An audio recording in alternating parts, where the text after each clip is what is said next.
My name is Josephine. I am 33 years old, and for a long time I believed love meant shrinking yourself so others could feel big. On our third anniversary night, my father-in-law humiliated me repeatedly on stage. But when I finally stood up for myself, my husband slapped me in front of 330 guests. The room erupted in laughter. I wiped away my tears and made one phone call. I simply said, "Dad, please come." Before I continue this story, let me know where you are watching from in the comments below. Hit like and subscribe if you have ever had to stand up to a family who underestimated your true worth. I had learned early that people often reveal their true character when they believe you have nothing useful to offer them. Because of that, I entered adulthood determined to build a life that belonged entirely to me. I kept my personal history private, lived modestly, and introduced myself simply as Josephine Foster, a freelance bookkeeper who valued quiet work and an uncomplicated home. When I met Trenton, I believed I had finally found someone who respected those choices. He seemed drawn to my independence rather than embarrassed by it. He listened when I spoke about my work, admired the fact that I supported myself, and promised that his family's obsession with status would never affect our marriage. For a while, I believed him. But 3 days before our anniversary gala, I quietly asked an attorney to prepare documents that would allow me to leave if Trenton failed me one final time. A part of me still hoped those papers would never be needed. I wanted to believe that when the moment truly mattered, my husband would choose dignity over inheritance and protect the woman standing beside him. That hope was the last illusion I carried into the Sapphire Hotel. The reality of marrying into Trenton's family quickly became a nightmare. His family owned a prominent logistics company, and they obsessed over status, pedigree, and wealth. My father-in-law, Harrison, was a domineering man who measured human value strictly by net worth. From the moment Trenton introduced us, Harrison made his deep disdain clear. He viewed me as a peasant who had tricked his golden boy, always mocking my modest clothes or my humble profession. I endured their cruelties for 3 years. I swallowed my pride because I loved Trenton, waiting for him to step up and defend me. But Trenton always took the path of least resistance. He would tell me to ignore his father, claiming Harrison was just set in his ways. Trenton would rather let me suffer in silence than risk angering the man who controlled his inheritance. My silence only emboldened them, leading directly to the disaster of our third anniversary gala. The event took place in the opulent grand ballroom of the Sapphire Hotel. It was a fortress of crystal chandeliers and towering floral arrangements. The room was packed with 330 elite guests, including corporate partners and high society friends. Harrison had insisted on hosting this celebration. He claimed it was to honor our milestone, but it was obviously just another networking event. It was a stage for Harrison to show off his wealth and secure new business deals. I was merely a prop. I stood on the brightly lit stage next to Trenton, feeling exposed. I was dressed in a modest navy blue evening gown. While the other women wore flashy custom designer dresses dripping in diamonds, I preferred understated elegance. However, in that sea of ostentatious wealth, my simple gown felt like a neon sign broadcasting my status as an outsider. I gripped my clutch tightly, pasting a polite smile on my face while we waited for the toast to conclude. Harrison marched up to the podium. He gripped a silver microphone and a crystal tumbler of aged scotch. He tapped the microphone, the sharp thud cutting through the chatter. The 330 guests fell silent. Harrison took a slow sip of his scotch before he began to speak. He started his speech by showering Trenton with excessive praise, highlighting his elite pedigree and bright future at the family logistics company. The crowd applauded politely. Trenton stood tall beside me, soaking in the admiration, completely oblivious to the tension radiating through my body. Then Harrison shifted his stance. His gaze drifted over to me, and the warm tone of his voice vanished, replaced by a cold, mocking sneer. "I would like to raise a glass to my son Harrison," announced his voice, echoing. "Trenton has a remarkably big heart. In fact, his heart is so big that he was willing to take in a charity case." A ripple of uncomfortable murmurs spread through the front row. I froze, my smile cracking. Harrison leaned into the microphone. We all know Trenton could have married into any of the finest families. He continued, his tone dripping with contempt. But instead, he saddled himself with a glorified freelance bookkeeper, someone with zero connections and absolutely zero pedigree. She has dragged down his elite standing since the day they met. Let us all applaud Trenton for his endless charity. The silence in the ballroom was deafening. I felt the blood rush to my cheeks. I could see the faces of the wealthy guests staring up at me, some whispering to each other with amused pity. I turned my head to look at Trenton, desperate for him to intervene. I needed my husband to grab the microphone and defend the woman he promised to love. But Trenton did absolutely nothing.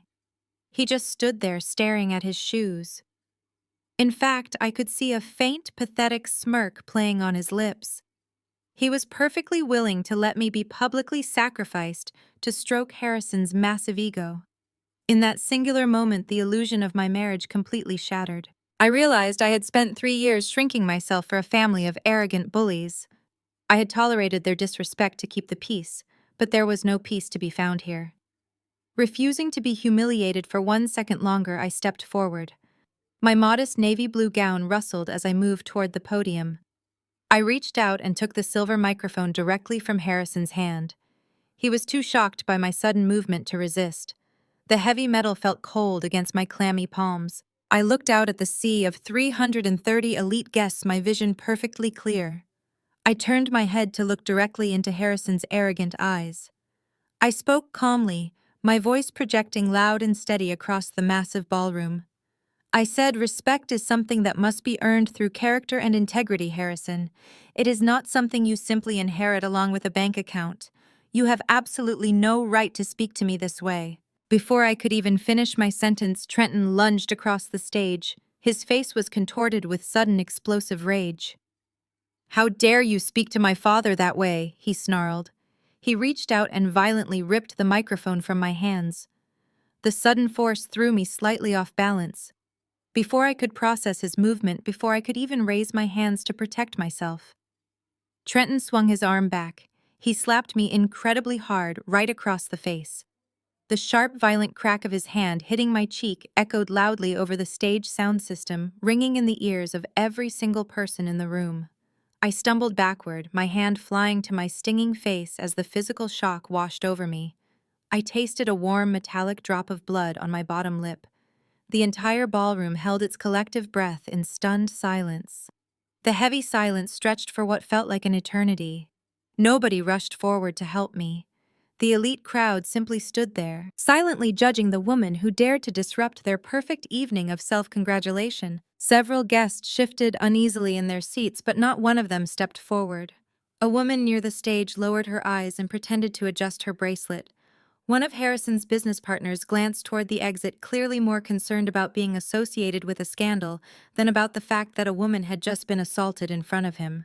Their cowardice hurt almost as much as Trenton's hand. In that room, silence was not shock. It was approval disguised as good manners. Then a sound broke the tension. It was not a gasp of horror or a cry of concern. It was a low, amused chuckle from somewhere in the second row. That single laugh acted as a permission slip for the rest of the room. Within seconds, the entire grand ballroom of the Sapphire Hotel erupted. 330 elite guests and corporate partners began to laugh. They were laughing at me. The sound was deafening, bouncing off the crystal chandeliers and the marble columns. It was a cruel laughter that stripped away any illusion of human decency they possessed. I stood on the stage with my cheek burning and the metallic taste of blood in my mouth, watching the faces of men and women I had hosted in my home. People who had eaten my food and smiled at my table were now pointing and snickering as if my public abuse was the evening's main entertainment. I turned my gaze away from the sea of laughing strangers and looked at the family I had married into. Harrison stood beside the podium with a look of absolute triumph plastered across his wrinkled face. He took a slow, deliberate sip of his scotch, his eyes gleaming with malicious satisfaction. He had finally put the peasant back in her place. He had proven to his wealthy friends that I was nothing more than a pathetic joke. Out of the corner of my eye, I spotted my brother-in-law, Colin, standing near the front table. Colin was the undisputed golden child who could do no wrong despite his sheer incompetence. He wore a custom-tailored tuxedo paid for by company funds and a smug, arrogant grin. As our eyes met, Colin actually raised his champagne glass in my direction, offering a mocking toast to my humiliation. His wife Brittany stood beside him, hiding a vicious giggle. They were all reveling in my pain. They genuinely believed they had broken me. And then there was Trenton, my husband, the man who had promised to protect me. His chest was heaving slightly from the exertion of striking me. His hand, the same hand that used to hold mine while we walked through the park, was curled into a tight fist at his side. He was staring down at me with a mixture of contempt and twisted pride. He was waiting for the inevitable. He was waiting for me to burst into hysterical tears. He expected me to cover my face in shame and run out the back doors like a frightened animal. He thought I would flee into the night, pack my bags, and disappear, leaving him to accept the sympathetic pats on the back from his wealthy friends for enduring such a crazy, dramatic wife. That was the script they had all written for me. That was the role I was supposed to play. But as I stood there, feeling the warm drop of blood slide down my chin, something fundamental shifted inside my chest. The paralyzing shock receded, replaced by a profound clarity. All the anxiety, the desperation to be accepted, the years of shrinking myself to fit into their narrow, judgmental world completely evaporated. I felt a strange, icy calm wash over my entire body. I was not going to cry. I was not going to run. I was not going to give them the satisfaction of watching me break. The love I had felt for Trenton died in that exact moment, extinguished so completely that looking at him felt like looking at a stranger. I raised my hand to my face. I deliberately wiped the drop of blood from my lip, using the back of my hand. I lowered my arm and squared my shoulders. I stood up to my full height, ignoring the stinging pain in my cheek and the hundreds of mocking eyes fixed upon me. I stared dead into Trenton's eyes. His arrogant smirk faltered for a fraction of a second when he saw the expression on my face. There were no tears in my eyes, only a cold, hard resolve that he had never seen before. I reached down and calmly opened my modest navy blue clutch. The laughter in the room began to quiet down just a fraction, the guests sensing that the performance was not ending the way they had anticipated. I pulled my phone out of my purse. My movements were slow and deliberate. I unlocked the screen with my thumb. I did not look away from my husband as I scrolled to a specific contact in my favorites list. I had not called this number in over 3 years. I had kept my distance from my previous life to protect this marriage, to prove I could build something real on my own. But this marriage was a fraud, and these people needed to learn a very hard lesson about who they were really dealing with. I pressed the call button and raised the phone to my ear. The ballroom grew even quieter as people strained to see what I was doing. The phone rang once, it rang twice. Then a deep, familiar voice answered on the other end, a voice that carried more power and authority than every person in this hotel combined.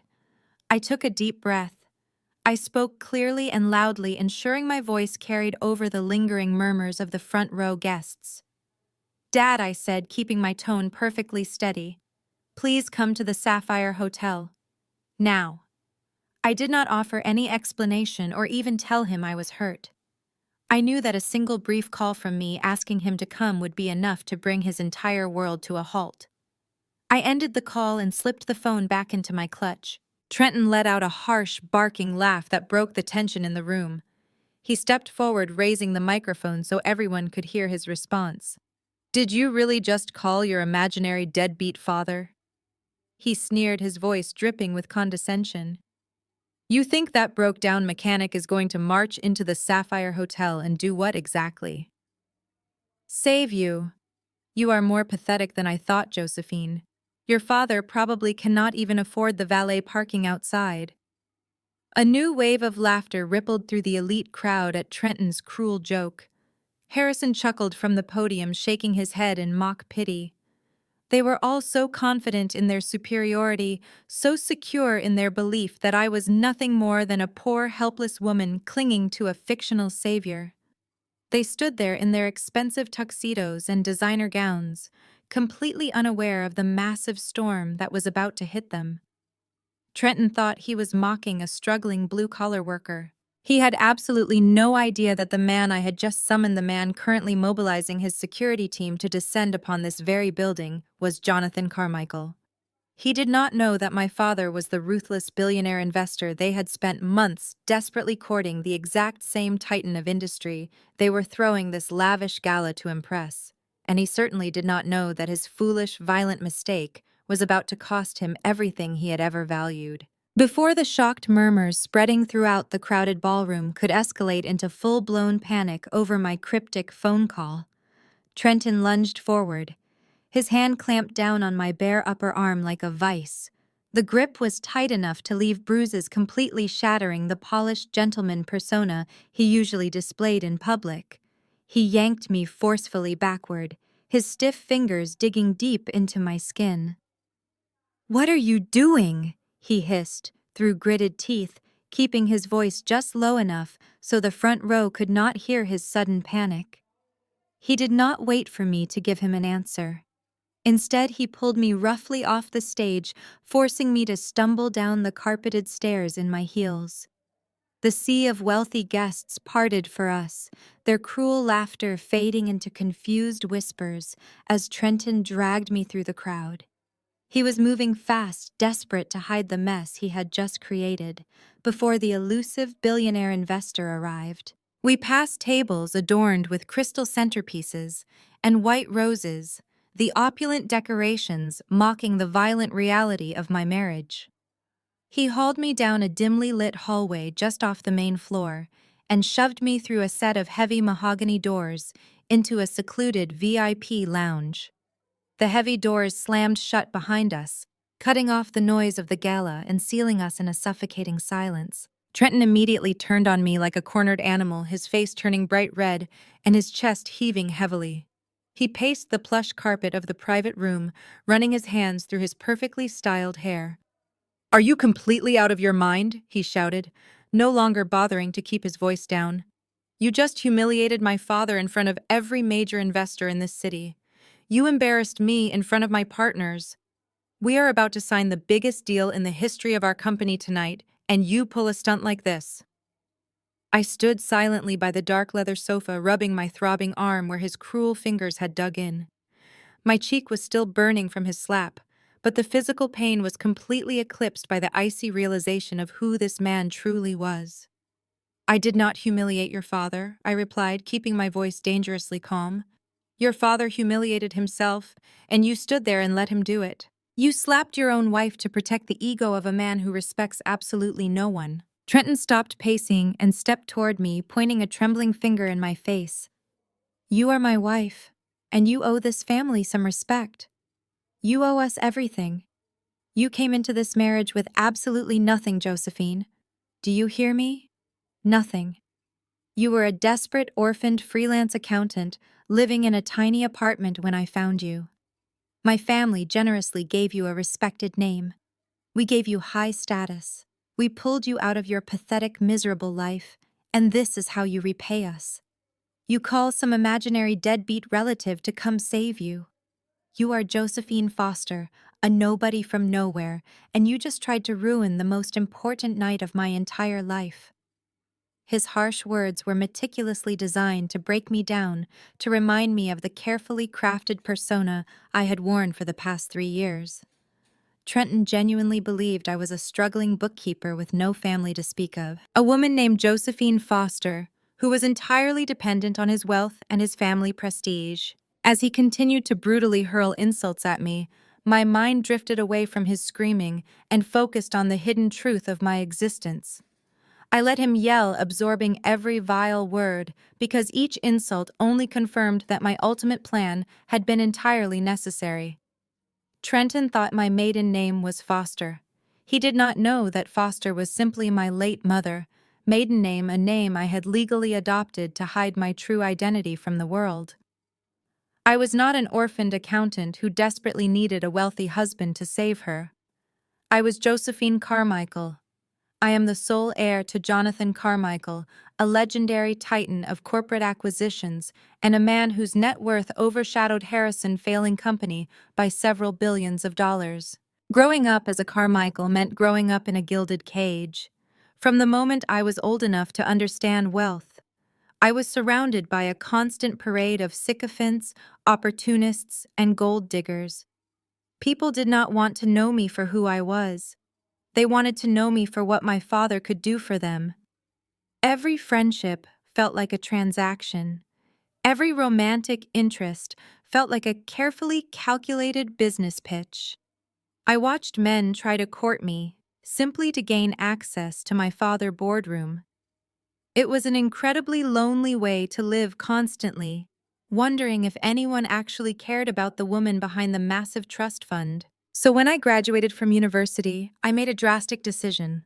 I walked away from the high society lifestyle. I changed my last name to Foster, moved into a modest apartment, and started taking freelance accounting jobs. I wanted to build a quiet, independent life. More importantly, I wanted to set a test for the man I would eventually marry. I wanted to find a partner who would look at a simple, hardworking bookkeeper and love her for her character, her kindness, and her heart. I wanted someone who would stand by my side in the darkest moments, completely unaware of the empire waiting in the wings. When I first met Trenton, he played the part of the perfect gentleman.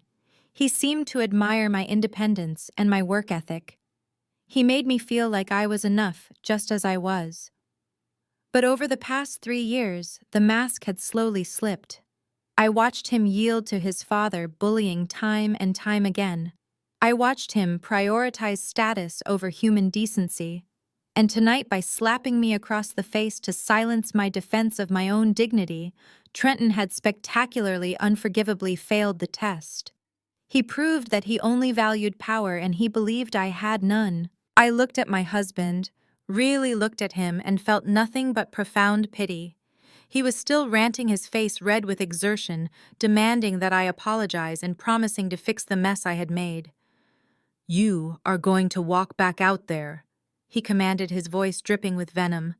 "You are going to apologize to my father in front of everyone, and then you are going to leave through the service exit before the Carmichael Holdings delegation arrives."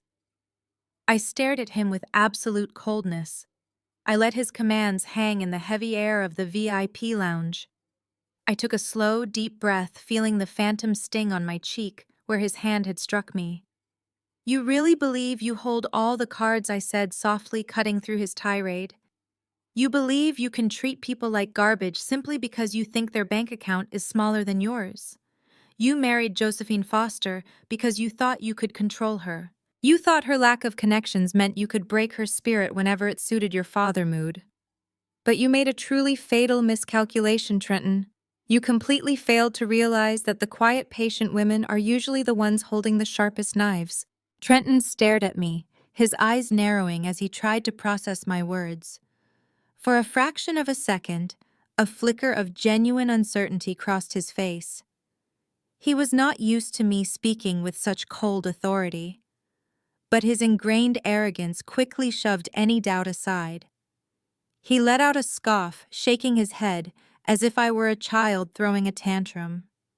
He opened his mouth to deliver another string of insults likely to remind me again of my supposedly pathetic background. But the heavy mahogany doors of the VIP lounge suddenly burst open. The loud crash of the wood hitting the wall startled both of us. Trenton immediately dropped his aggressive posture and took a step back, smoothing his tuxedo lapels. His mother, Beatrice, stormed into the room like a localized hurricane. Beatrice was a woman who wore her wealth like a suit of armor. She was draped in silver silk, her neck and wrists heavily adorned with diamonds that caught the dim light of the private lounge. Her face was set in a rigid mask of fury, her perfectly manicured eyebrows drawn together in a sharp V. She slammed the door shut behind her, cutting off the swelling music from the main ballroom. Her eyes locked onto me, blazing with intense, undisguised hatred. I stood my ground, keeping my chin lifted.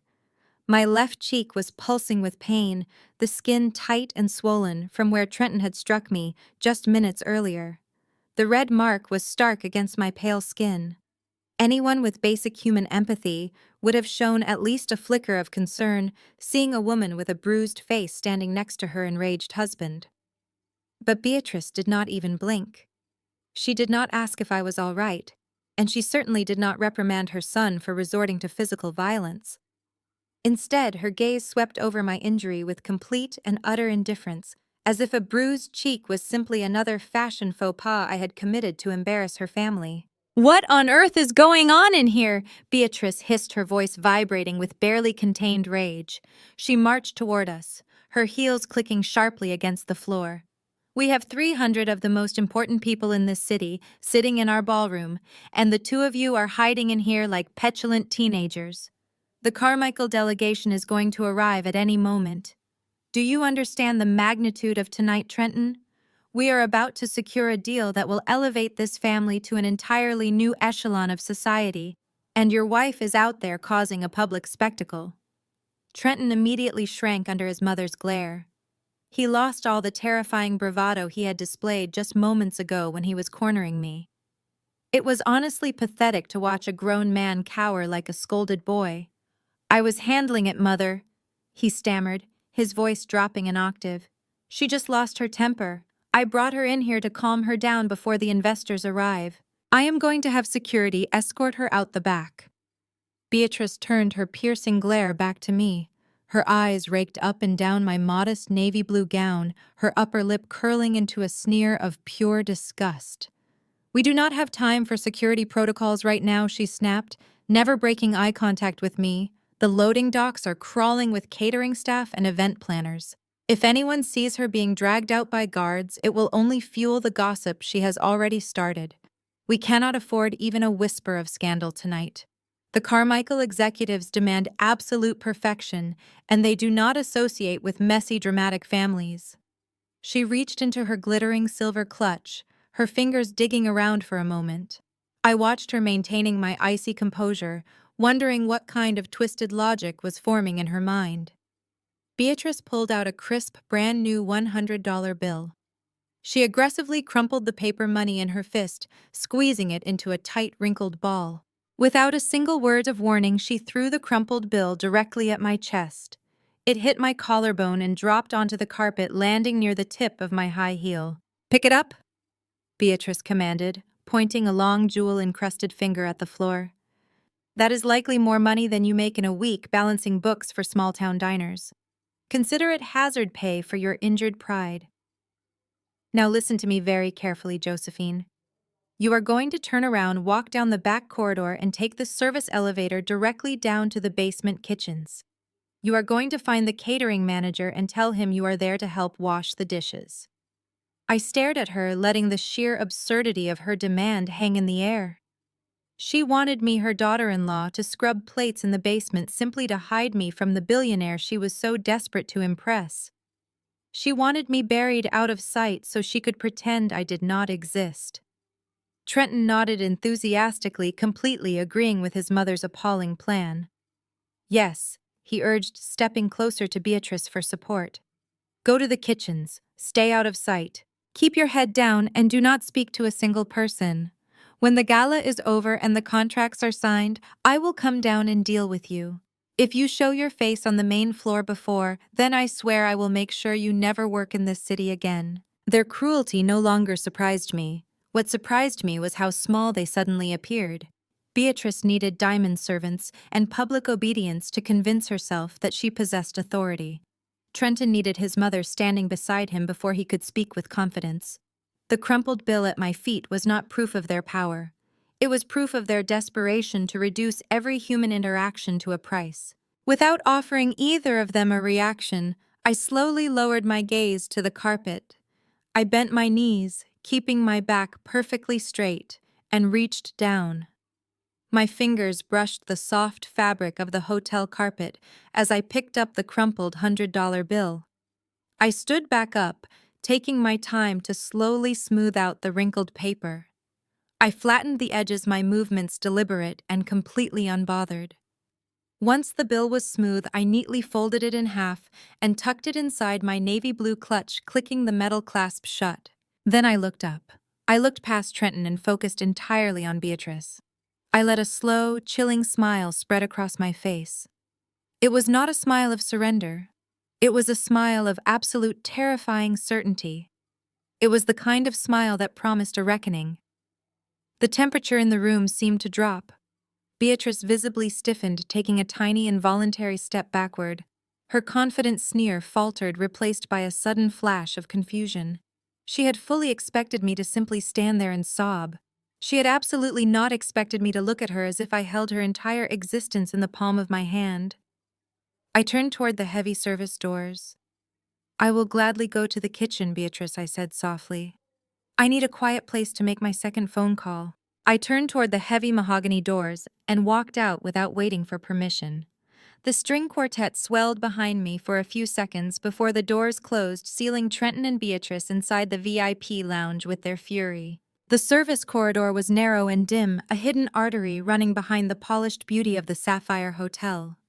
Folded banquet chairs were stacked against one wall. Silver catering carts lined the other.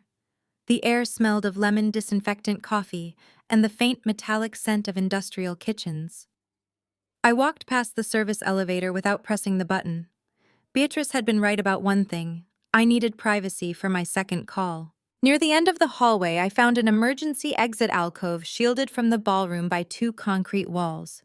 A small security camera pointed toward the loading corridor, but there was no one close enough to hear me. I opened my clutch and removed my phone. There were already 7 missed calls from Trenton. His messages arrived one after another. "Get back here. You are making this worse. If you contact anyone about what happened, I will tell them you attacked me first." The final message was the most useful. "My family controls the hotel tonight. No one will believe your version." I took screenshots of every message and forwarded them to Evelyn Shaw, Carmichael Holdings' chief legal counsel. Then I pressed the encrypted call icon beside her name. She answered immediately. "Josephine." Her voice was calm, but I could hear the tension beneath it. Evelyn had handled billion-dollar lawsuits, hostile acquisitions, and federal investigations without ever sounding rattled. The fact that she had answered before the first ring finished told me my father had already contacted her. "Activate Protocol 7, I said. There was a brief silence. "Are you certain I am?" "What happened?" I looked at my reflection in the black glass of the emergency door. The bruise on my cheek was darkening. A thin line of dried blood remained on my lower lip. "Trenton struck me on stage in front of the entire ballroom. His family is trying to isolate me before the Carmichael delegation arrives. Preserve every security recording from the hotel, including the ballroom stage, the VIP corridor, and the basement access points." Evelyn's breathing changed. "I am sending our litigation team now," she said. "Your father is 6 minutes away. The debt acquisition closed at 8:12 this morning, and the foreclosure notices are ready. The sealed divorce filing is also prepared for immediate service." For the first time that evening, I allowed myself to close my eyes. The plan had existed before the slap. For 6 weeks, my acquisitions team had been reviewing Apex Logistics. Their numbers looked impressive at first glance, but too many details refused to align. Their warehouse utilization figures exceeded the physical capacity of the properties they claimed to operate. Maintenance expenses were being paid to companies with no employees. Several transport vehicles appeared simultaneously on insurance schedules in 2 different states. I had not yet possessed enough proof to accuse Harrison publicly, but I had known the company was hiding something. That morning, Carmichael Holdings had quietly purchased Apex Logistics' distressed debt from 3 impatient lenders. The transaction gave us legal access to the underwriting files and collateral records Harrison believed were still hidden behind banking confidentiality. My legal team had already identified forged asset valuations and suspicious shell entities. What we still lacked was clear evidence of intent. Fraud investigators needed more than bad numbers. They needed proof that Harrison and his sons knew the financial statements were false and deliberately planned to deceive the buyer. "I may be able to give you intent tonight," I told Evelyn. "Do not authorize the final public disclosure until I confirm it. Josephine, your safety comes first. My safety is exactly why I'm finishing this." A service door opened at the far end of the corridor. A young waitress emerged carrying an empty tray. She stopped when she saw my face. Her expression changed from professional neutrality to immediate concern. "Ma'am, are you hurt?" I covered the phone's microphone. "I am all right."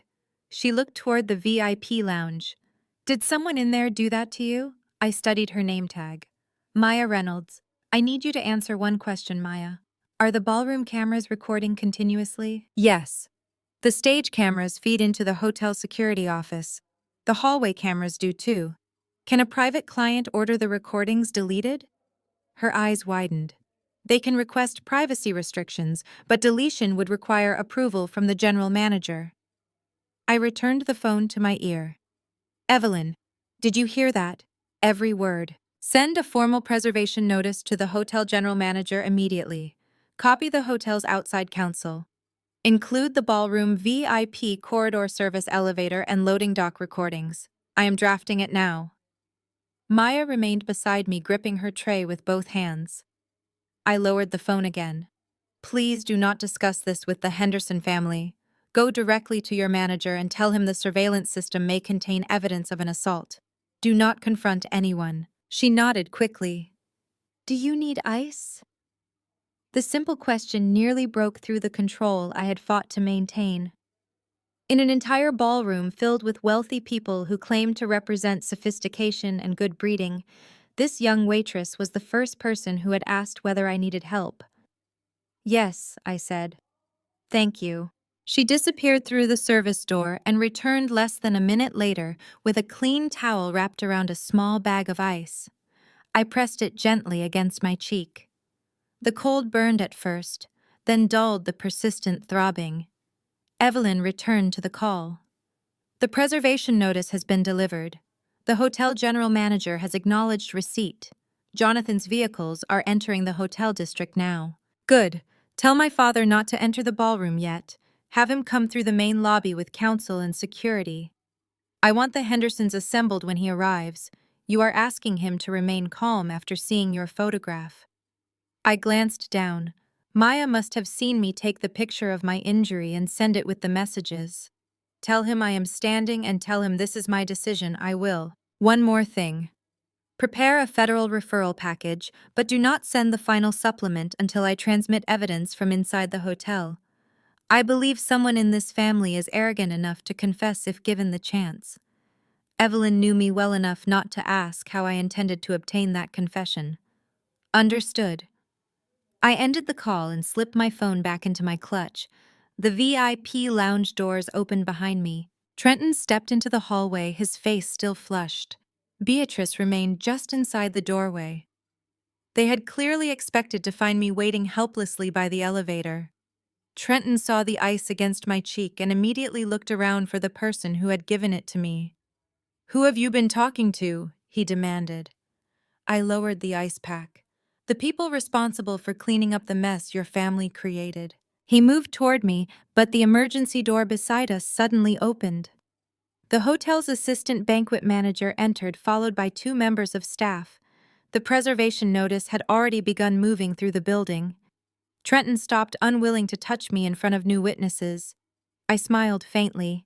His power existed only when everyone around him agreed to look away. I walked past him toward the service elevator. He followed for several steps, speaking in a low, urgent voice. "You have no idea what you are doing. If you ruin this deal, my father will destroy you." I pressed the call button.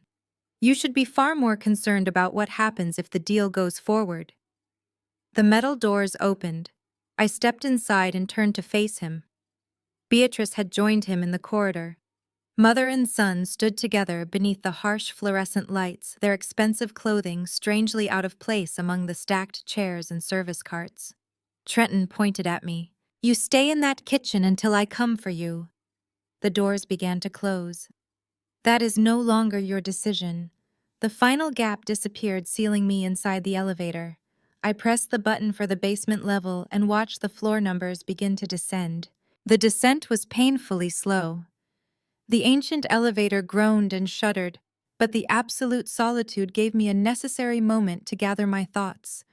My cheek still throbbed with a dull, persistent ache where Trenton had struck me, but I welcomed the pain. It grounded me. It served as a stark, undeniable reminder of exactly why I was taking this drastic course of action. I would never let another person make me feel small again.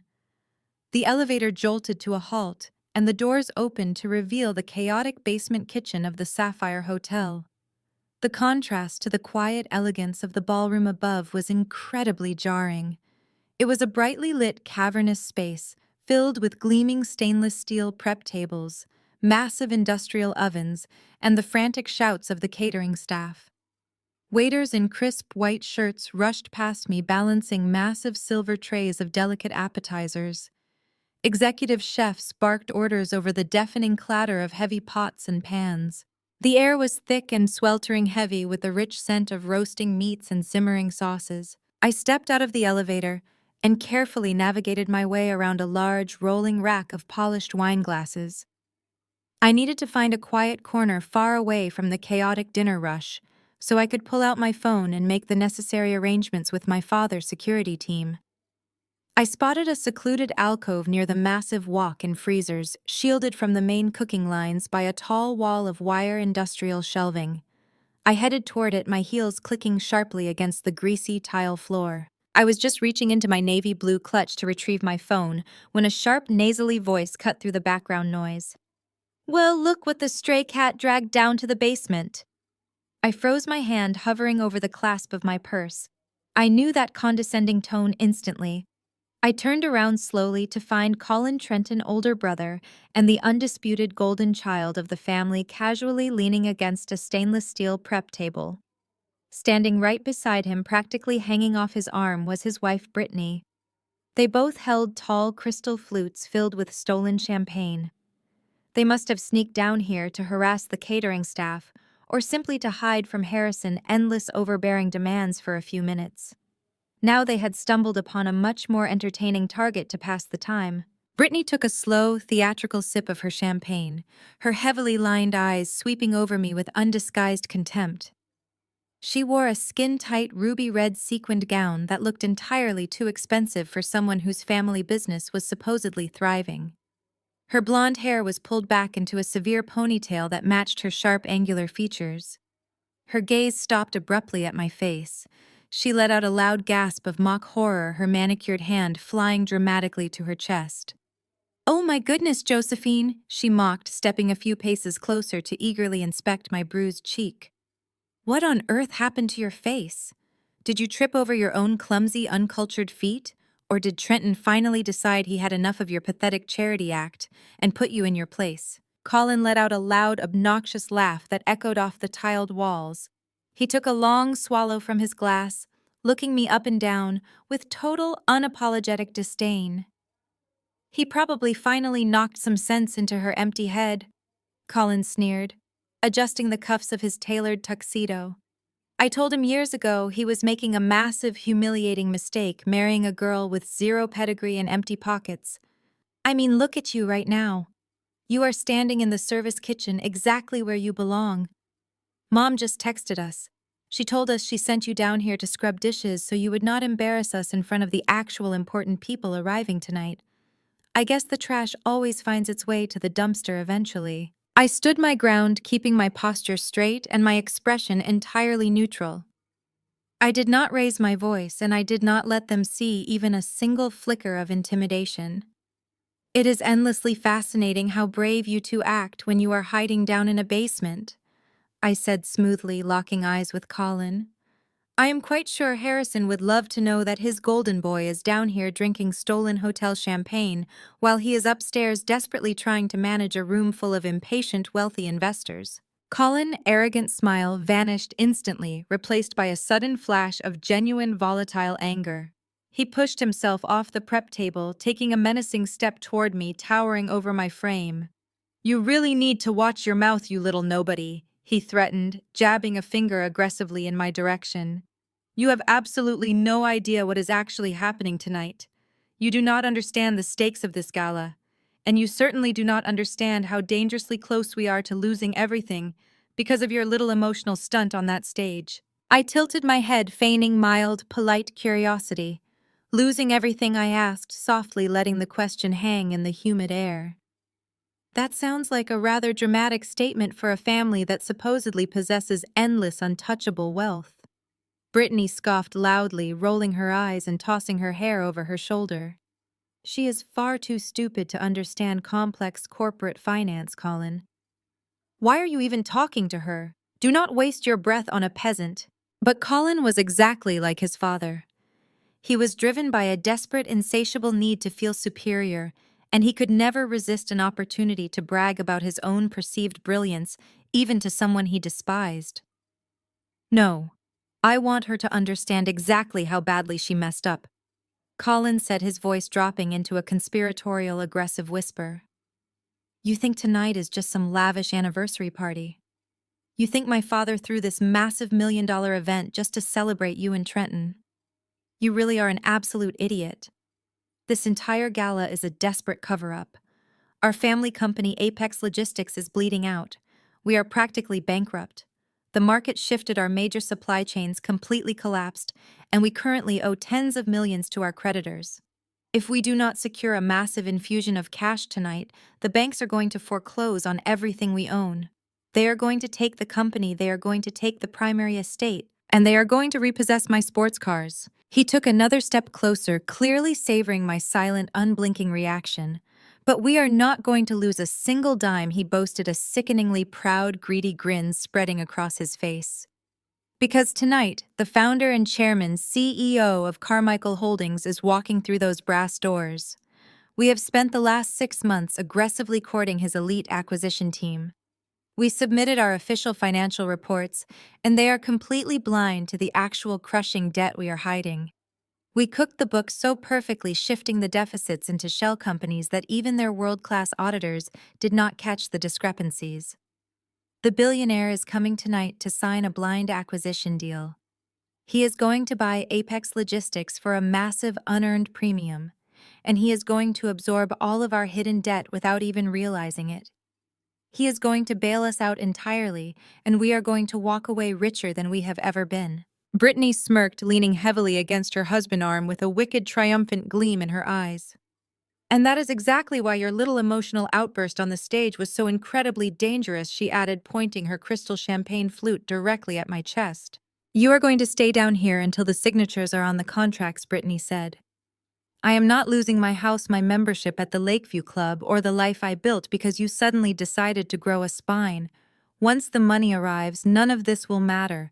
Colin and I will be protected, and you will go back to being the quiet little wife everyone forgets the moment she leaves the room. For several seconds, I simply studied Colin. He believed he had frightened me by revealing how close his family was to collapse. In reality, he had just supplied the one element my legal team had been missing: direct proof that the Hendersons understood the reports were false and intended to transfer their hidden liabilities to Carmichael Holdings. My acquisitions team had flagged Apex Logistics 6 weeks earlier. The company claimed record growth, yet its fuel purchases were falling. It reported an expanding transport fleet, yet state registration databases showed fewer active vehicles every quarter. Millions of dollars in equipment maintenance payments had been sent to vendors with no offices, no employees, and no visible operations. The irregularities were enough to delay the acquisition. They were not yet enough to prove deliberate fraud. Colin's boast changed that. He had openly admitted that the books were cooked. He had confirmed that the debt was intentionally hidden.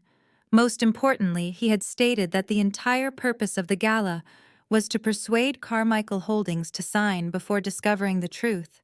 The buyer was not some distant stranger. Carmichael Holdings had been founded by my father, Jonathan Carmichael. He remained its chairman and controlling shareholder, and I was its chief executive officer.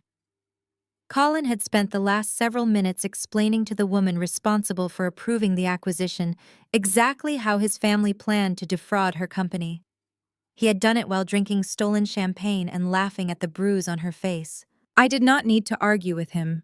I needed to preserve the evidence, identify the accounts connected to the false filings, and give my legal team the final confirmation required to close the trap. I felt a slow, dark sense of purpose settle deep into my bones. My presence in this hotel kitchen tonight was not some cruel twist of fate. It was a perfectly timed opportunity. I was the head of acquisitions for Carmichael Holdings.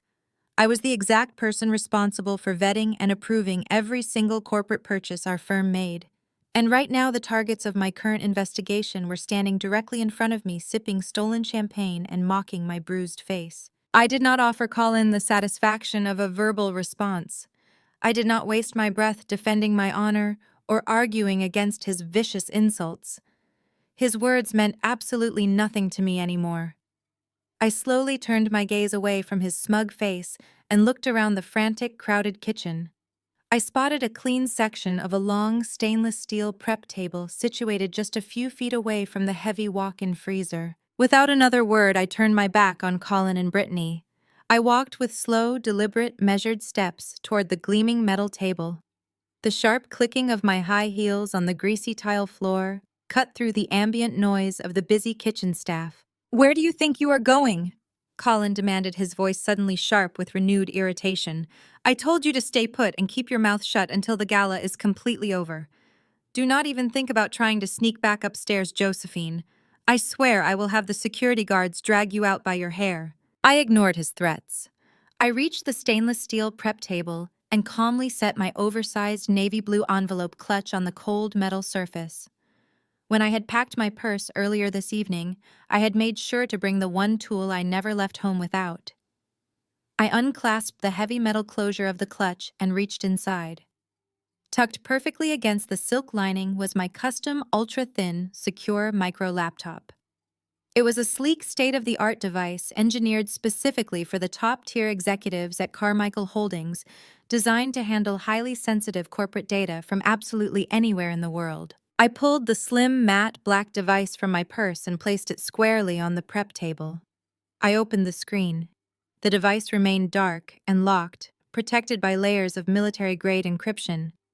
I pressed my right thumb firmly against the biometric scanner, located at the bottom corner of the keyboard. A tiny green light flashed, reading my unique fingerprint.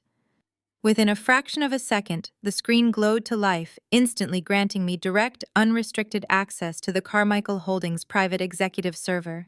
My fingers found their familiar positions on the keyboard. The rhythmic, rapid tapping of the keys felt incredibly comforting. I was back in my true element. I was no longer the submissive, quiet wife trying desperately to please a family of abusive snobs. I was Josephine Carmichael, and I was about to dismantle their entire fraudulent empire piece by piece. I quickly bypassed the standard public files and navigated directly into the restricted acquisitions database. I pulled up the massive digital folder containing the preliminary financial reports that Apex Logistics had officially submitted to our firm last month. I opened a second window on my screen, launching our proprietary financial tracking software.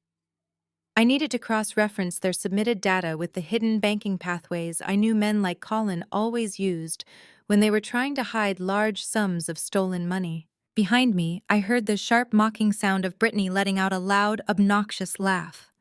The sound grated against my ears, but I did not stop typing.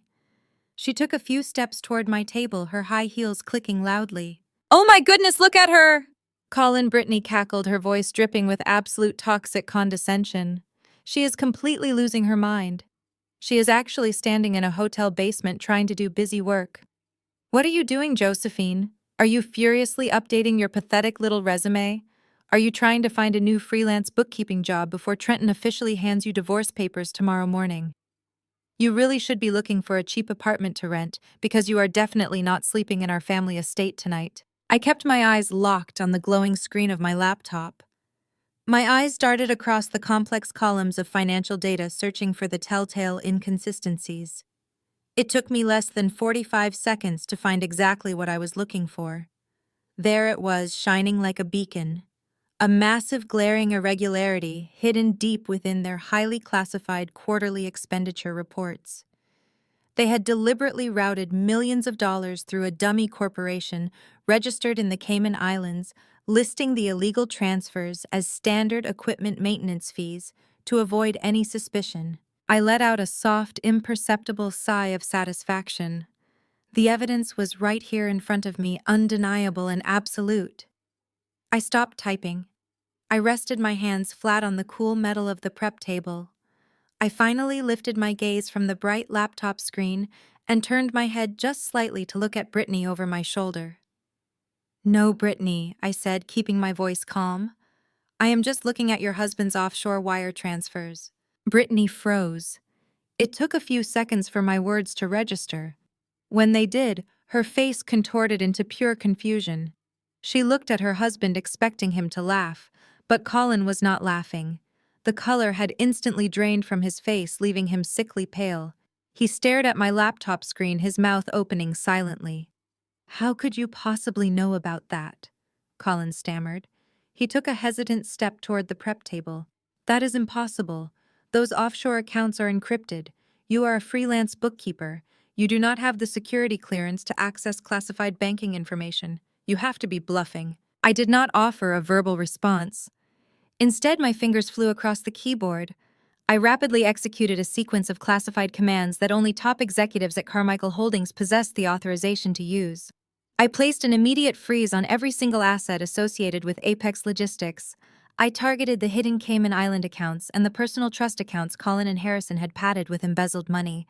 I downloaded the forged tax returns and illegal transfer records, securing the devastating evidence directly onto my encrypted server. Before I could hit the final execution key, a loud crash echoed through the basement.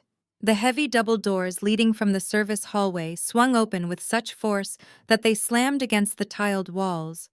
The sudden noise caused catering staff members to jump, sending ceramic plates crashing to the greasy floor. I looked up to see a massive, broad-shouldered man stepping into the chaotic kitchen. I recognized him immediately. It was Brody, the head of security for the Sapphire Hotel. He wore a dark suit and a small earpiece. His face was set in a grim scowl. Brody marched purposefully toward my metal prep table. His entire focus was fixed on carrying out the aggressive orders he had just received upstairs. "Mrs. Henderson," Brody said, his deep voice cutting through the loud kitchen noise, "I am going to ask you to shut that laptop down and come with me right now." I kept my hands resting lightly on my keyboard, projecting absolute calm. "And on whose authority are you giving me that order, Brody?" I asked smoothly. "On the authority of your husband," Brody replied. "Trenton Henderson personally tracked me down in the main lobby. He informed me that you were causing a severe security disturbance. He told me to escort you out through the rear loading dock and leave you in the back alley. He specifically requested that I use physical force to ensure you are completely off the property within 5 minutes." Colin let out a sudden breath of relief. His panic vanished, replaced by a wave of vicious courage now that the head of security was standing between us. He took a bold step forward, a triumphant smirk stretching across his pale face. "You hear that?" Josephine Collins sneered. "Trenton is finally throwing out the trash. You thought you could come down here, type a few numbers on a screen, and scare us. But you are nothing, and you are about to be tossed out into the garbage alley exactly where you belong. Grab her, Brody. Get her out of my sight." Brittany giggled. "Oh, please let me record this on my phone," she said. "I want to capture the exact moment the pathetic little bookkeeper gets dragged out." Brody ignored their taunting. He took another heavy step toward me, raising his large hands. He was preparing to grab me by the arms, fully intending to physically haul me out of the kitchen. "Look, lady, I do not want to make a huge scene down here," Brody warned. "I am just doing my job. Your husband is paying a premium for total security tonight, and he wants you gone. You can either close the computer and walk out the back doors quietly, or I am going to have to grab you and carry you out into the cold alley myself. Just turn around and start walking toward the loading dock." He reached his large hands across the metal prep table, moving aggressively toward the collar of my dress. He fully expected me to cower and surrender to his physical intimidation. But I was the architect of their impending destruction. I did not flinch. Instead, my thumb hit the execution key on my keyboard with a sharp click. The screen flashed bright white, confirming that tens of millions of dollars in stolen assets were now completely frozen under federal jurisdiction. With a swift motion, I grabbed the edge of my laptop. I spun the device around on the stainless steel surface, turning the bright screen so it directly faced Brody. The sudden movement caught him off guard, causing him to pause just inches from my chest. I suggest you look very closely at that screen before you make the worst mistake of your professional career, Brody, I commanded. Brody hesitated, his brow furrowing in confusion. His eyes flicked down to the glowing laptop screen.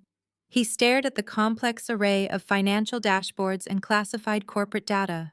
What truly captured his attention were the massive, bold red banners flashing continuously across the top of the interface. The banners clearly displayed the official seals of federal banking authorities, indicating that all accounts belonging to Apex Logistics had just been locked down under suspicion of massive corporate fraud. This is a live feed directly into the central banking infrastructure of Apex Logistics, I explained calmly. Every single asset belonging to the men who hired you tonight is currently being frozen. I have just successfully exposed tens of millions of dollars in illegal offshore transfers, forged tax documents, and systemic embezzlement. The logistics company throwing this lavish gala upstairs is completely bankrupt, and the men running it are about to face severe criminal prosecution. Brody swallowed hard, the color slowly draining from his thick neck. He could clearly see that the data on my screen represented a level of catastrophic destruction that went far beyond a simple family dispute. He slowly pulled his hands back, retreating from the prep table. "You are the head of security for this hotel," I continued, my voice entirely unyielding. "Your job is to protect the integrity of this establishment, not to act as a personal thug for a family of desperate criminals.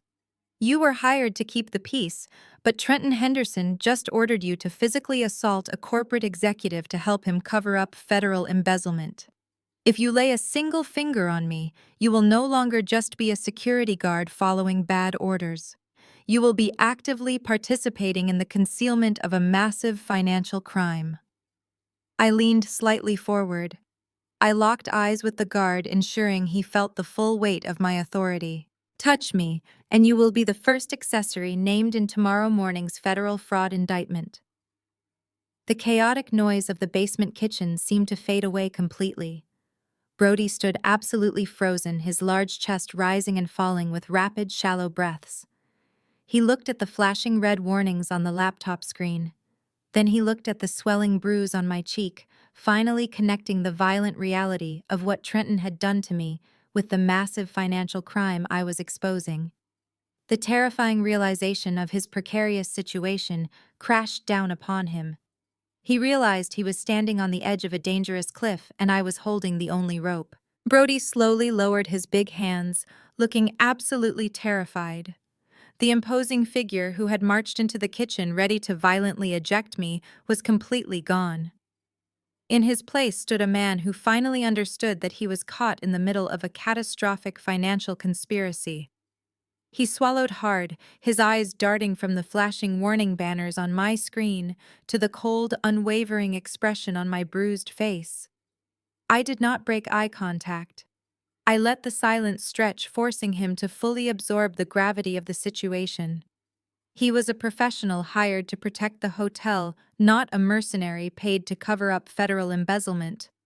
I could see the exact moment his self-preservation instincts overrode Trenton's arrogant commands.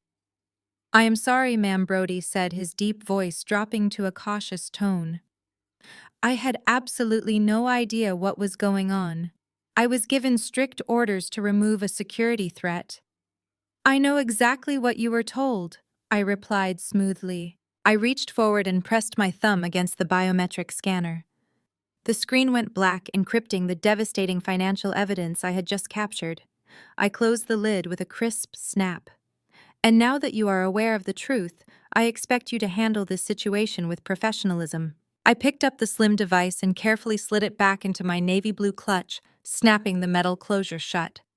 I smoothed the skirt of my modest gown, refusing to act like a woman who had just been banished to a basement. I looked back at the head of security, who was still standing rigidly in front of me. "You are not going to escort me to the back alley," I instructed, my voice calm, but entirely authoritative. "You are going to escort me directly back to the main lobby. You will walk slightly behind me and ensure that absolutely no one attempts to lay a hand on me again tonight. Do we understand each other?" Brody nodded immediately. Yes, ma'am. Right this way. I stepped away from the prep table. Colin and Brittany were still standing a few feet away. The smug, vicious grins had completely vanished from their pale faces. They looked like two spoiled children who had just realized their toy was actually a live explosive. Colin stared at my clutch, his eyes wide with genuine panic.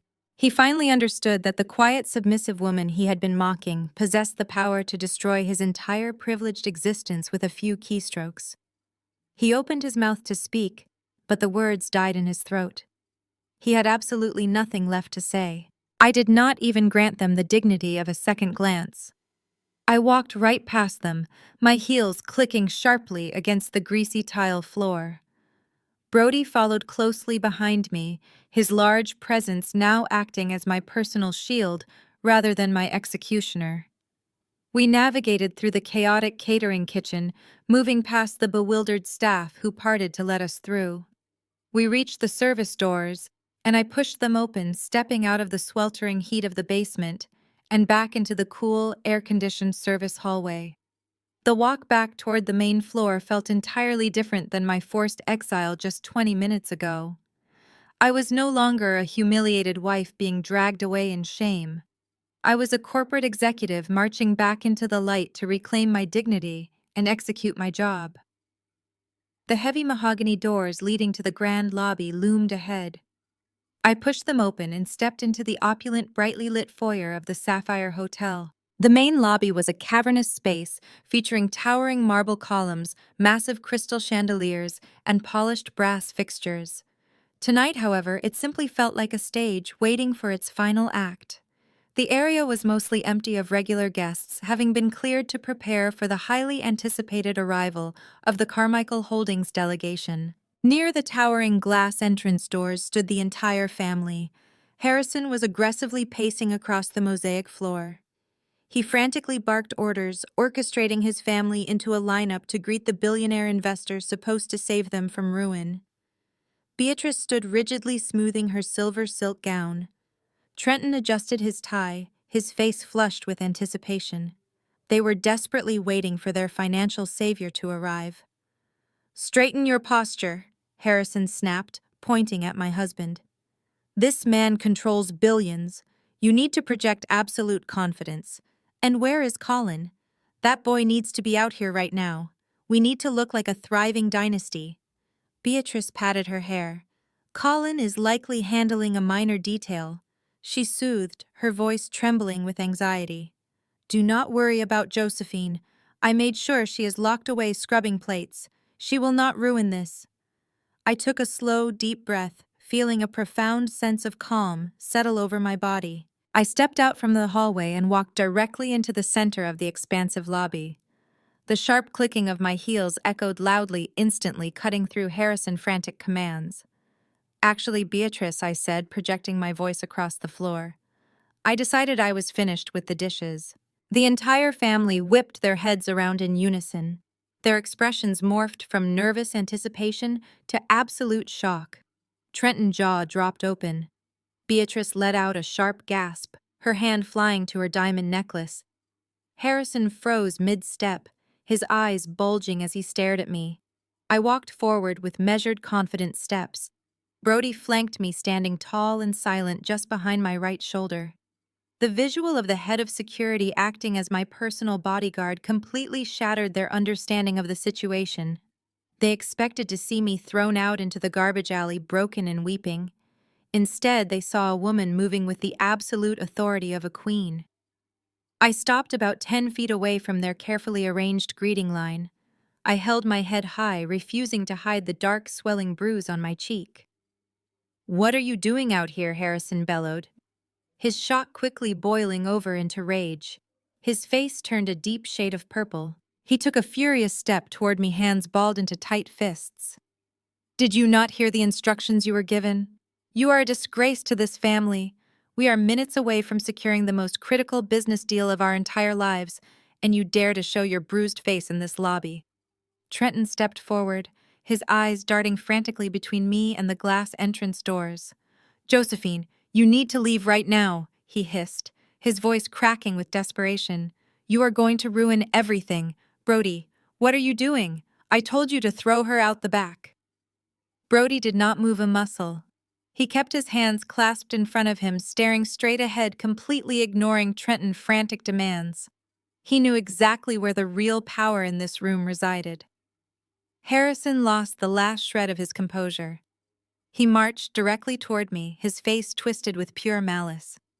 He pointed a trembling finger inches from my face. I am giving you exactly 5 seconds to turn around and walk out those service doors, Harrison commanded, his voice echoing loudly. If you do not disappear right this second, I swear I will personally make sure you are destroyed. Now get out before you ruin everything we have built. Before I could answer Harrison, the service doors behind me opened again. Colin stumbled into the lobby, moving much faster than dignity allowed. Brittany hurried after him, clutching the side of her sequined gown to keep from tripping. Both of them had lost the confident amusement they displayed in the kitchen. Dad, Colin called. We have a problem.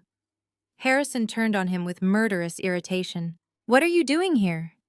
You were supposed to be standing with the family when Carmichael arrived. Colin pointed at me. She accessed the company accounts. The words cut through the lobby. Beatrice's hand tightened around her silver clutch. Trenton looked from Colin to me, his expression shifting from anger to confusion. What do you mean she accessed them? Harrison demanded. She had some kind of encrypted laptop, Brittany said breathlessly. She pulled up private banking records. She knew about the Cayman accounts. Harrison's face changed. Only for a fraction of a second, but I saw it. The rage vanished, replaced by naked fear. Then he forced the anger back into place. That is impossible. I saw the screen, Colin insisted. She froze something. There were federal banking notices. Trenton moved toward me. Give me the clutch. I did not move. He reached for it. Brody stepped between us. The security guard's movement was quiet and controlled, but the message was unmistakable. Trenton stopped inches from Brody's broad shoulder. Move, Trenton ordered. No, sir. Trenton stared at him as if he had spoken in a foreign language. I hired this hotel's security team for tonight. You contracted additional coverage, Brody replied. You did not purchase the right to assault a guest or destroy potential evidence. Harrison stepped forward. What evidence? Brody kept his eyes on Trenton. Evidence relating to an assault in the ballroom and potential financial crimes disclosed in the basement. The polished facade of the family began to fracture in public. Beatrice let out a sharp laugh that fooled no one. This is absurd. Josephine is having some kind of emotional episode. My son tried to calm her down, and she has responded by inventing a ridiculous conspiracy. The ballroom doors opened behind the family. Several guests stepped into the lobby, drawn by the raised voices. More followed. A banker from the front table appeared beside 2 corporate attorneys. The hotel staff gathered near the reception desk, pretending to continue working while listening to every word. Trenton lowered his voice. Josephine, stop this now. Hand me the computer, apologize to my family, and I may still allow you to return home tonight. The statement revealed more than he intended. A woman near the ballroom entrance looked directly at the bruise on my face. Her husband whispered something into her ear. Both of them took a cautious step away from Trenton. Colin noticed the shift in the crowd. She hacked us, he shouted. That is the real crime. She illegally broke into private corporate accounts. I did not see her break into anything, Brody said. I saw a secured executive system recognize her biometric credentials. Colin went silent. Brittany grabbed his arm. Stop talking. But Colin's panic had already taken control. She cannot have executive credentials, he said. She is a freelance bookkeeper. The only people with access to those files are Apex executives and the Carmichael acquisition team. Every face in the lobby turned toward me. I offered no explanation. Silence was more useful. The hotel general manager hurried across the foyer. Douglas Mercer was a compact man in his late 50s who had spent decades solving wealthy people's problems without allowing those problems to stain his hotel. Tonight, however, his professional expression was strained. Mr. Henderson, he said to Trenton, our legal department has received a formal evidence preservation notice concerning an incident in the ballroom. All surveillance recordings have been secured. No footage will be altered, deleted, or released without authorization. Trenton's face hardened. Who sent the notice? Mercer glanced briefly at me. Carmichael Holdings. A ripple of whispers moved through the guests. Harrison's eyes snapped toward the glass entrance doors. They are here. Their legal representatives are already in contact with our counsel, Mercer replied. Harrison seized on the only interpretation his arrogance allowed. He looked at me with a triumphant sneer. You foolish woman. You created a public scandal on the exact night Carmichael Holdings arrived to evaluate our family. Their attorneys are protecting the integrity of the acquisition, not you. I almost admired his ability to misunderstand reality. A convoy of black SUVs turned into the hotel drive outside. Their headlights swept across the glass facade, casting long, moving shadows over the marble floor. The lobby fell quiet. Harrison immediately straightened his jacket. Beatrice adjusted her necklace. Trenton smoothed his hair. Even Colin attempted to recover his posture. They transformed themselves with astonishing speed, abandoning panic and returning to the performance of a successful dynasty. Harrison pointed toward the service hallway without looking at me. Brody, take her downstairs. Mercer, make sure the Carmichael party sees none of this. Colin, stand beside your brother. Beatrice, smile. Nobody obeyed. Harrison slowly turned back. Brody remained directly in front of me. Mercer stood near the reception desk, visibly unwilling to interfere. Colin was staring at the arriving vehicles rather than moving into position. The first SUV stopped beneath the hotel canopy. A chauffeur stepped out. Harrison's composure began to crack again. He leaned close enough that I could smell the scotch on his breath. This is your final opportunity, he whispered. Walk away now, and I may permit you to leave with whatever dignity you have left. Defy me in front of Jonathan Carmichael, and I will make sure there is nowhere in this city you can work live or hide. He lifted his finger toward my face and waited for me to surrender. I stood my ground, letting his empty threats wash over me like a warm breeze. Harrison expected me to cower, to shrink back into the submissive, silent role I had played for the entire duration of my disastrous marriage to his son. He thrust his chest forward, his face flushed with the toxic combination of arrogance and desperation, completely blind to the reality of the situation. I looked past his pointing finger and met his furious gaze with absolute chilling tranquility. I did not flinch, and I certainly did not turn toward the service doors. Instead, I let a small, knowing smile touch the corners of my mouth. You cannot destroy something that you do not hold any power over, Harrison, I said, my voice steady and echoing clearly across the vast marble expanse of the grand lobby. And as for ruining everything you have built, I am afraid you and Colin have already managed to accomplish that task entirely on your own. I took a slow, deliberate step closer to him, closing the physical distance to demonstrate my absolute lack of fear. I tilted my head slightly, keeping my tone conversational and light, as if I were discussing the weather rather than a massive federal crime.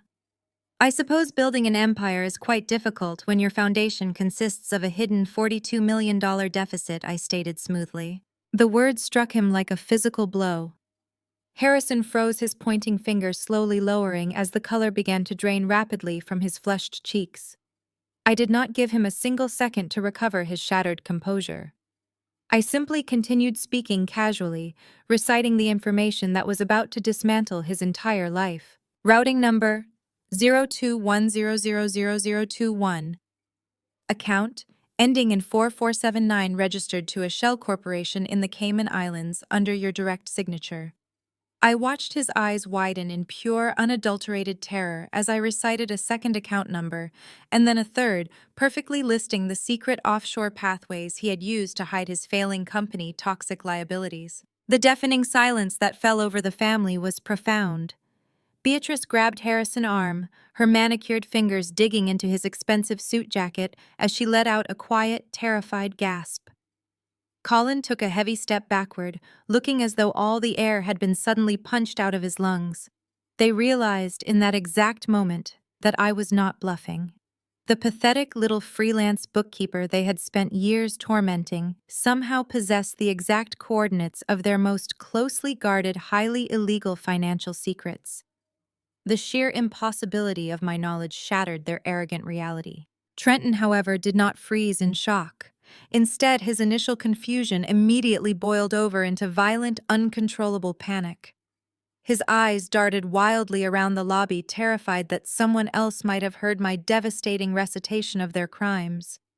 His self-preservation instincts overrode whatever tiny shred of rational thought he still possessed. "Shut your mouth right now," Trenton hissed, his voice trembling with a mixture of fear and rage.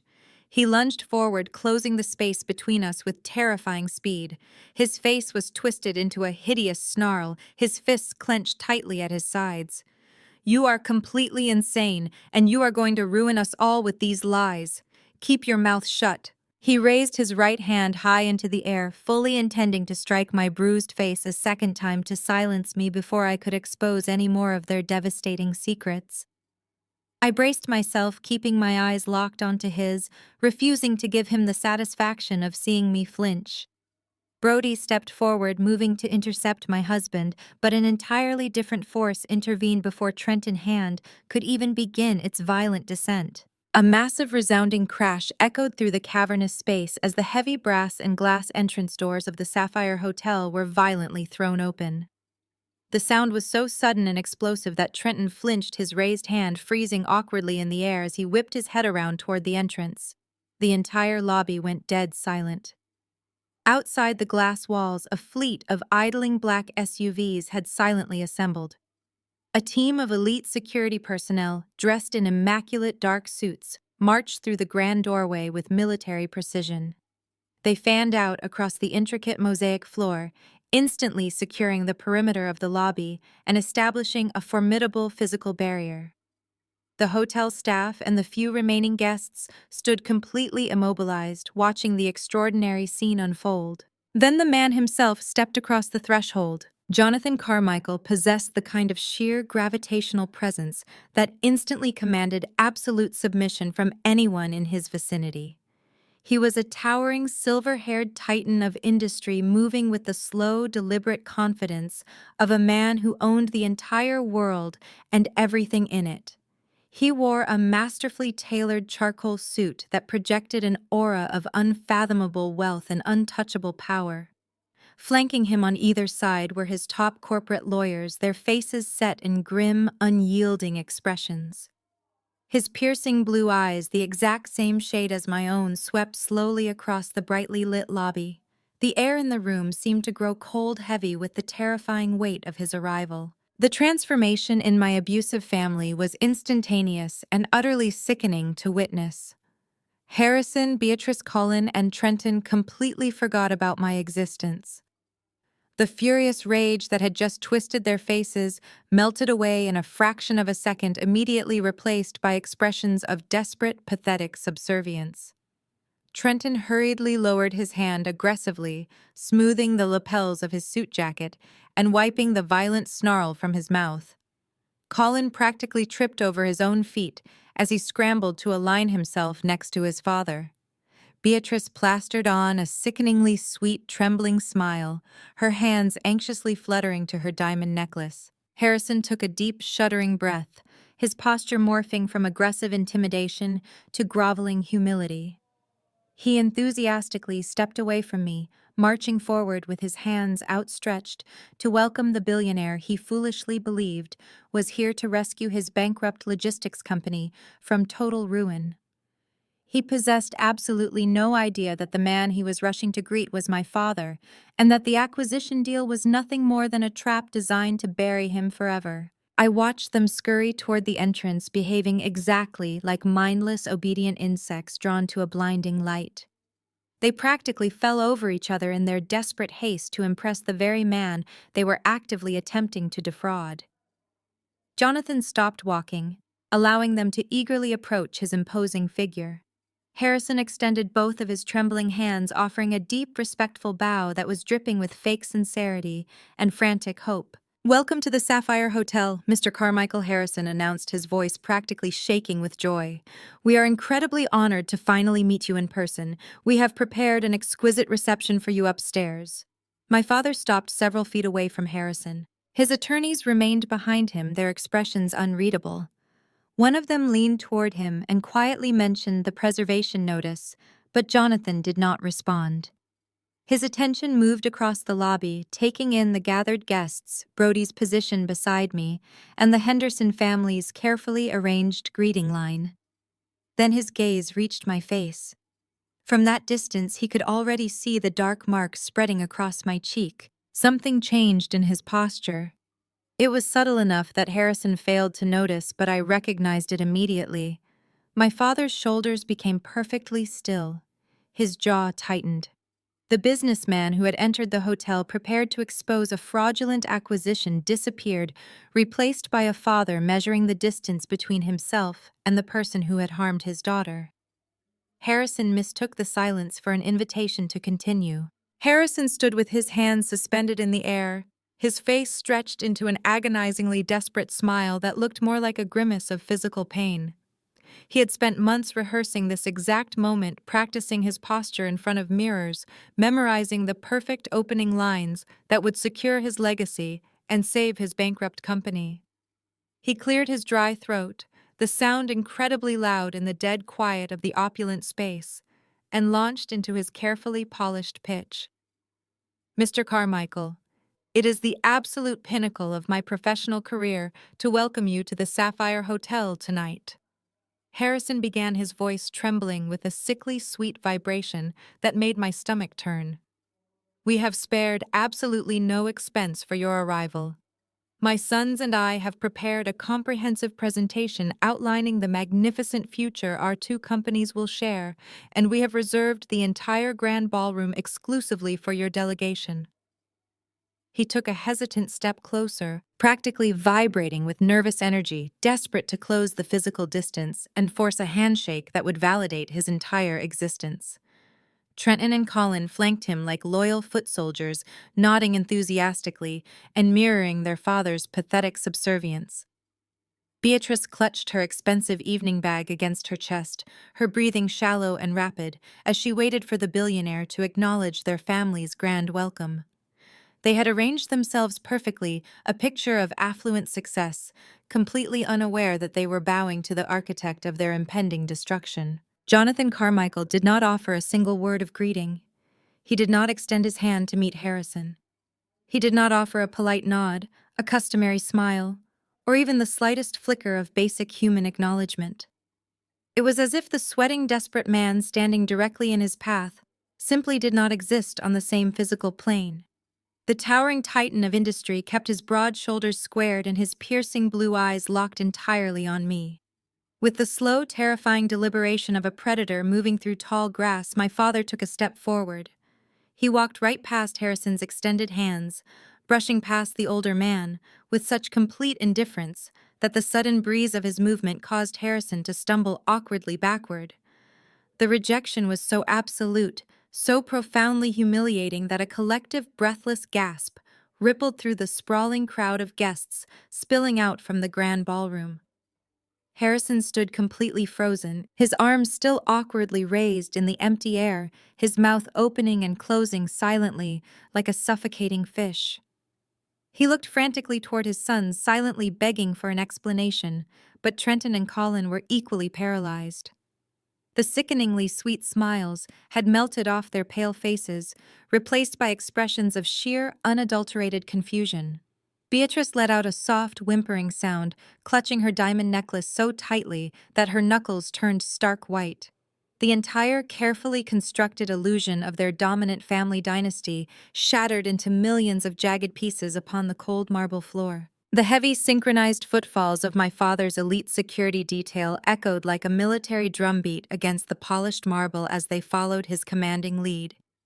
They moved flawlessly in a protective diamond formation, completely disregarding the furious, humiliated whispers beginning to erupt from the Henderson family behind them. My father never once broke his intense visual connection with me. He navigated the vast expanse of the lobby with the terrifying grace of an apex predator closing in on its target. The massive crowd of finely dressed socialites and powerful corporate executives instinctively parted before him, scrambling backward in a desperate wave to clear a wide path. Every single person in the vicinity watched in a state of absolute breathless confusion as the ruthless billionaire bypassed the opulent greeting party entirely and made a deliberate, unwavering beeline straight toward the coat check area. Trenton practically tripped over his own expensive leather shoes as he spun around, his frantic eyes darting wildly between my father's advancing figure and my quiet, unmoving stance. The gears in his shallow mind were visibly grinding desperately, attempting to process an incredibly impossible reality. He could not comprehend why the most powerful man in the country was ignoring his brilliant family to walk directly toward the pathetic, bruised wife he had just ordered thrown out into the garbage alley. Trenton took a panicked step forward, opening his mouth to call out, but one of the elite bodyguards shot him a violently silent glare that instantly froze him in place. I stood perfectly still, refusing to shrink under the crushing weight of the hundreds of bewildered eyes now staring intensely in my direction. I kept my posture impossibly rigid, clutching my navy blue evening bag with both hands, as I waited for the inevitable collision of my two vastly different worlds. Brody, the massive security guard, who had shadowed me from the basement kitchen, wisely took a large, respectful step backward, completely removing himself from the billionaire's direct path. My father finally stopped walking when he was standing mere inches away from me. Up close, the intimidating icy facade of the corporate conqueror seemed to melt away rapidly, replaced by a deeply profound, fiercely protective paternal instinct. His chest heaved with a slow, controlled breath as he looked down at me. The harsh overhead chandelier light illuminated the dark, swelling purple bruise spreading violently across my cheek, a hideous stain ruining the delicate skin of my face. The absolute destruction in his piercing blue eyes was devastating to witness. It was the agonizing look of a parent who had just realized their child had been suffering in horrific, silent agony for years without ever asking for help. The suffocating tension in the massive lobby spiked to an unbearable, explosive level. Nobody dared to breathe, speak, or move a single muscle. The clinking of glasses had completely vanished, leaving only the terrifying, silent hum of anticipation. Trenton let out a confused, shaky breath, completely failing to comprehend the intense, emotional scene unfolding right in front of him. My father slowly lifted his right hand. The imposing figure who controlled billions of dollars in global assets moved with extreme tenderness, as if he were reaching out to handle fragile spun glass. His warm, calloused fingers gently brushed against the uninjured side of my jawline, carefully avoiding the painful, throbbing flesh on the opposite side of my face. The gentle, loving contact completely shattered the massive defensive wall I had spent years building around my heart. A single silent tear escaped the corner of my eye, sliding rapidly down my cheek to wet his thumb. He did not say a single word to me. He did not need to. The furious tightening of his jaw and the terrifying storm brewing inside his narrowing eyes communicated everything his heart was feeling. Jonathan Carmichael slowly pulled his hand away from my face, his expression hardening into a mask of pure, unadulterated vengeance. He turned his imposing body slightly sideways, shifting his terrifying attention back toward the group of pathetic, arrogant men who had orchestrated this brutal public humiliation. The temperature in the massive lobby suddenly seemed to drop 20 freezing degrees. My furious billionaire father squared his massive, tailored shoulders, his chest expanding as he drew in a deep breath of air. When he finally spoke, his booming, thunderous voice violently shattered the dead silence echoing off the towering marble columns and striking the Henderson family like a physical weapon. "Who put their hands on my daughter?" Those 7 words hit the Henderson family with the force of a freight train. For a fraction of a second, the universe seemed to suspend itself in absolute breathless horror. Then, the physical reality of my father's declaration crushed them. Trenton let out a sound that was half gasp and half whimper as all the strength completely abandoned his body. His knees literally buckled beneath him. He hit the polished mosaic floor with a sickening thud, collapsing into a pathetic, kneeling heap. He stared up at me with eyes so wide they looked ready to roll out of his skull. His mouth opened and closed desperately, trying to form words his paralyzed brain could no longer process. Behind him, Beatrice let out a high, piercing shriek. She took 2 frantic steps backward, her high heels catching on the slick marble. She stumbled awkwardly, her arms flailing in a desperate attempt to find balance, and crashed backward into a towering floral arrangement. The crystal vase tipped over with a resounding smash, sending a wave of water-shattered glass and white orchids cascading across the floor to soak her silver silk gown. She did not even attempt to stand up. She just sat in the puddle of ruined flowers, clutching her diamond necklace as she hyperventilated. Colin went entirely pale. The arrogant color drained from his face so rapidly that his skin took on the waxy hue of a fresh corpse. He pressed his back against a marble column, trying to merge with the stone, wishing he could become invisible. Harrison simply froze. He stood exactly where my father had bypassed him, his arms still slightly raised from his rejected handshake.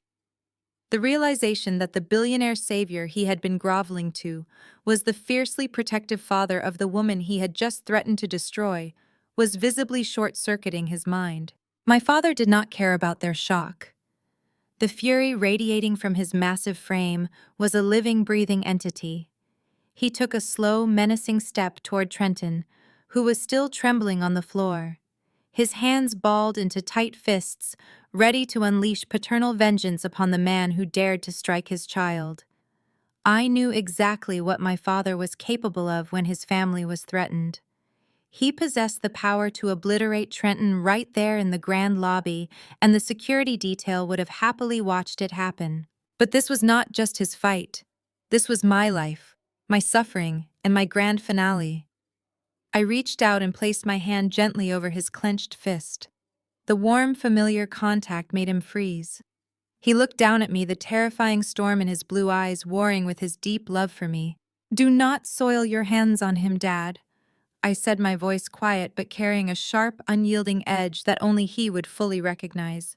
"He is absolutely not worth your energy, and I am not a broken bird that needs to be rescued. I want to handle this my way." My father searched my face for a long moment. He saw the swelling bruise on my cheek, but he also saw the fierce, unbending iron in my posture. The protective fury in his expression slowly morphed into a deep, profound respect. He slowly relaxed his fist, turning his hand over to gently clasp my fingers. He nodded once, acknowledging my agency and my power. I stepped away from the coat check counter and moved to his right side. I linked my arm firmly through his, anchoring myself to the man who had taught me everything I knew about business strategy and ruthless survival. I kept my head held high, refusing to hide the damage on my face. It was not a mark of shame. It was evidence of their incoming destruction. "Let us go to the party," I suggested smoothly. "I believe there is an entire ballroom of guests waiting for the Carmichael delegation to arrive." My father smiled. It was a cold, predatory smile that promised absolute ruin. "Lead the way, Josephine." We turned away from the pathetic, whimpering mess of the Henderson family on the lobby floor. We did not spare them another glance. My father and I walked in perfect synchronization, our steps echoing with slow, deliberate authority. His elite security detail immediately reformed around us, moving with flawless military precision to clear a wide, undisputed path.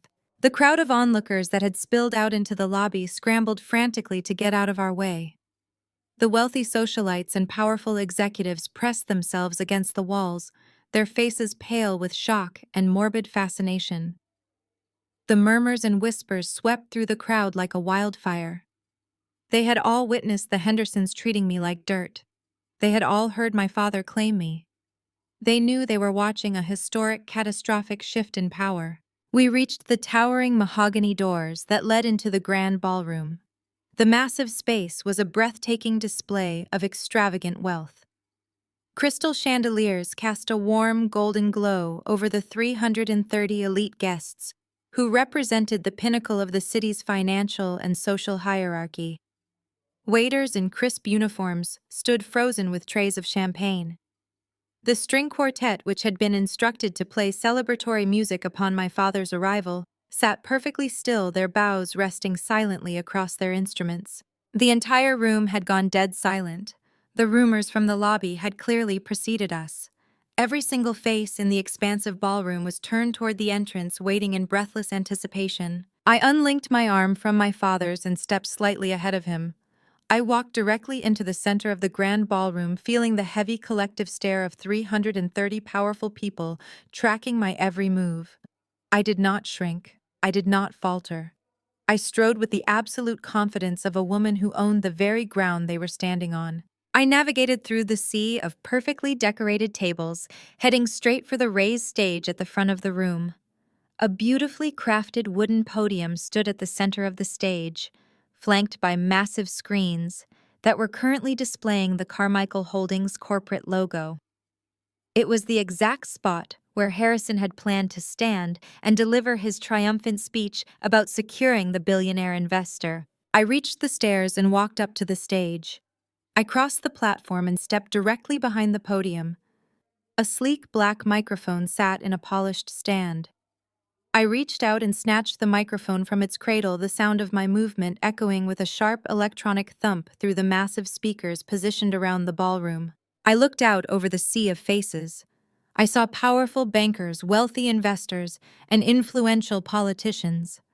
I saw the people who had spent the last 3 years ignoring me, dismissing me, and treating me like the pathetic charity case wife of the Henderson family. I saw their eyes fixed on the dark, swelling bruise covering the right side of my face.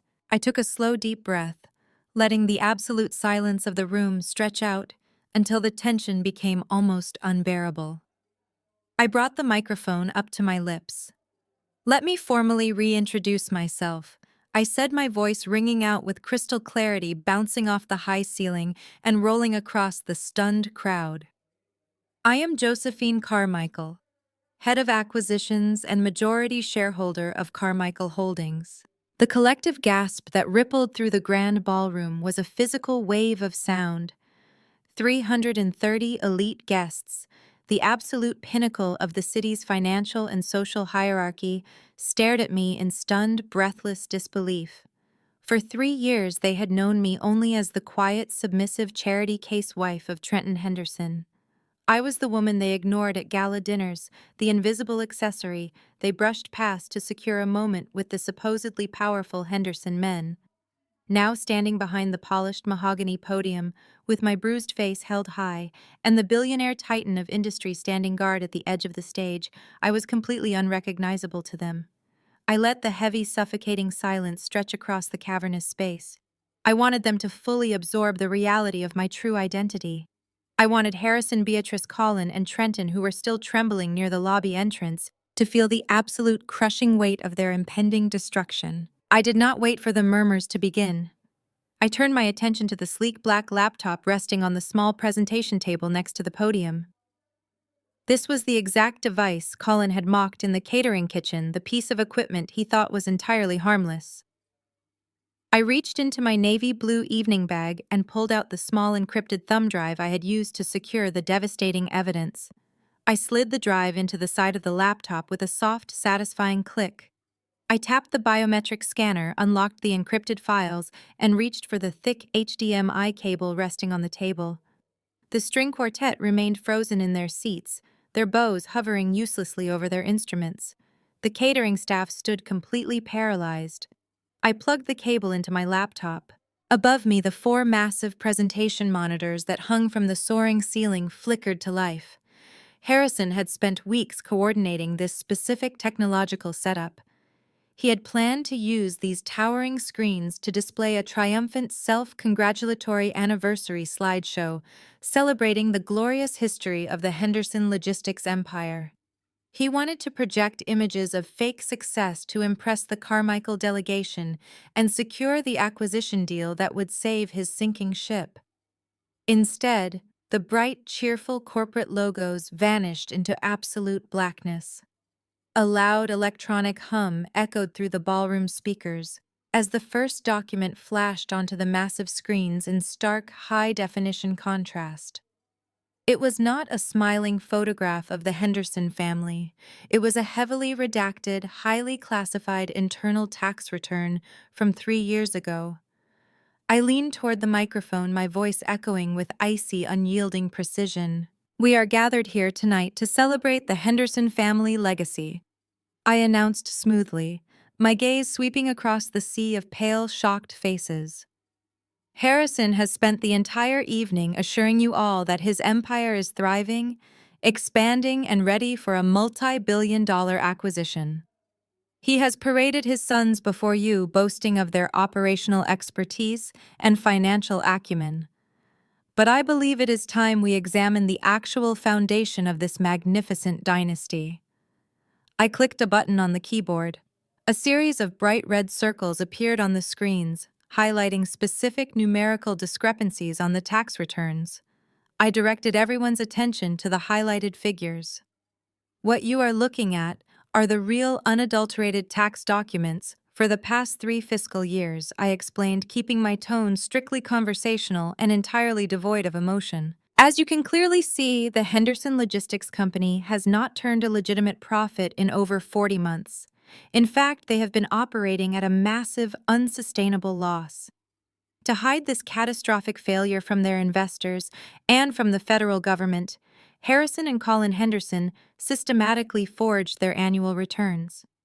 They inflated their gross revenue projections by exactly 300%, while quietly burying their toxic liabilities in a labyrinth of offshore holding companies." A sharp collective murmur of horror erupted from the front tables where the city's top bankers and corporate attorneys were seated. They were professionals. They could read the financial documents flashing above them, and they understood instantly that they were looking at undeniable, irrefutable evidence of massive corporate fraud. I clicked the keyboard again. The screens transitioned, replacing the forged tax returns with a complex, staggering web of bank transfers. "I am sure many of you are wondering how a company bleeding this much capital managed to maintain such a lavish, extravagant lifestyle." I continued, pacing my words to let each devastating fact sink in. "How did Trenton afford his luxury vehicles? How did Beatrice purchase her diamond necklaces? The answer is quite simple: embezzlement." I watched as the color completely drained from the faces of the investors who had poured their own money into the Henderson Company. I highlighted a specific routing number on the screen. "This is a hidden account in the Cayman Islands, registered to a shell corporation that Colin Henderson established 2 years ago. Over the past 24 months, exactly $14 million of investor capital was quietly siphoned out of the primary operational budget and transferred directly into this untraceable offshore account. They did not use your investments to expand their shipping fleet or upgrade their warehouses. They used your money to fund their personal greed, leaving the company hollowed out and completely unable to cover its basic operating expenses." The horrified whispers sweeping through the grand ballroom grew louder, transforming into a chaotic, buzzing hive of outrage and panic. Wealthy socialites covered their mouths in shock. Powerful executives pulled out their phones, frantically messaging their legal teams. I looked toward the back of the room. Harrison and his pathetic sons had finally stumbled into the ballroom, dragged inside by the sheer magnetic pull of their own public execution. They stood near the mahogany doors, trapped behind a wall of elite Carmichael security guards. Harrison looked like he was having a heart attack. His face was a sickly grayish purple. His mouth opened and closed as he stared up at the massive screens displaying his most fiercely guarded, highly illegal secrets. Trenton was weeping openly, his hands covering his face in absolute crushing shame. Colin looked as though he might vomit on the polished hardwood floor. But I was not finished. I had one final fatal blow to deliver. I pressed the spacebar, bringing up the most damning piece of evidence I had secured from their hidden servers. The screens flashed with a series of official asset evaluations documents required by federal law to secure the massive corporate loans the Hendersons had taken out to keep their fraudulent empire afloat. To secure the loans keeping this illusion alive, the Henderson family engaged in direct active federal fraud. I stated, my voice slicing through the rising panic in the room like a freshly sharpened blade. They submitted fake asset evaluations to 3 separate national banks. They claimed ownership of commercial real estate properties they had secretly sold off years ago. They listed fleets of transport trucks that simply do not exist outside of Collins' fabricated spreadsheets. They colluded to deliberately misrepresent the total value of this company by exactly 42 million US dollars.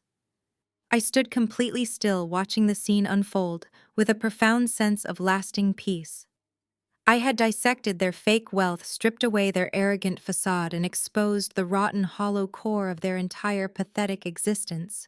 Finally, the room breaks out in horrified whispers. The massive screens above us continued to illuminate the grand ballroom with the undeniable proof of the Henderson family's financial ruin. Harrison stood paralyzed, his eyes darting frantically between the heavily redacted tax returns displayed on the monitors and the terrifyingly calm expression on my father's face. The arrogant, untouchable patriarch of the Henderson Empire was crumbling before my very eyes.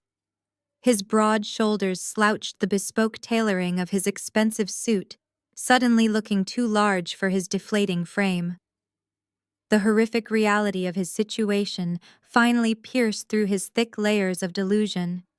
He was completely trapped, cornered in a room filled with the most influential people in the city, and the man he had been counting on to save him was the very man whose daughter he had been tormenting for 3 years.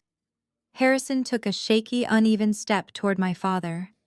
His hands, which had been raised in a defensive posture just moments ago, now extended forward in a pathetic gesture of surrender. The aggressive flush of anger had entirely vanished from his cheeks, replaced by an ashen, sickly pallor.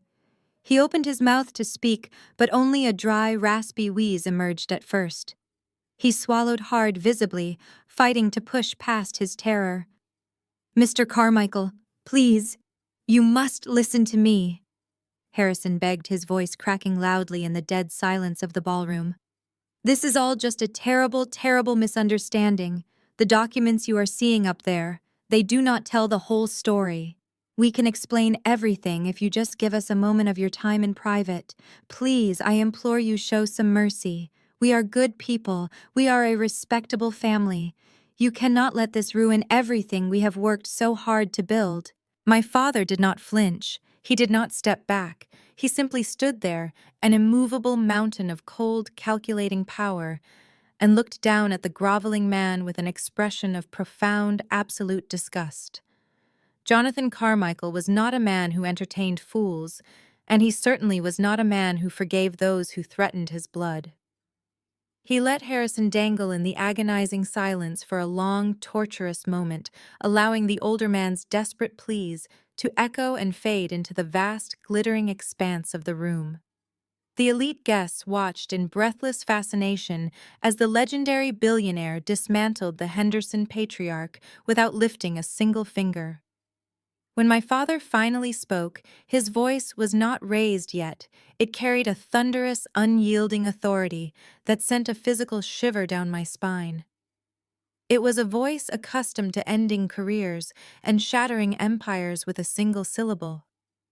"You seem to be operating under a severe misapprehension regarding my role here tonight, Harrison." My father stated, his words cutting through the air like shards of frozen glass. He slowly adjusted the cuffs of his immaculate charcoal suit, never once breaking his terrifying visual lock on Harrison's sweating, desperate face. "You are begging me for mercy. You are asking me to save your pathetic, fraudulent excuse for a logistics company. But I do not make the acquisition decisions for Carmichael Holdings.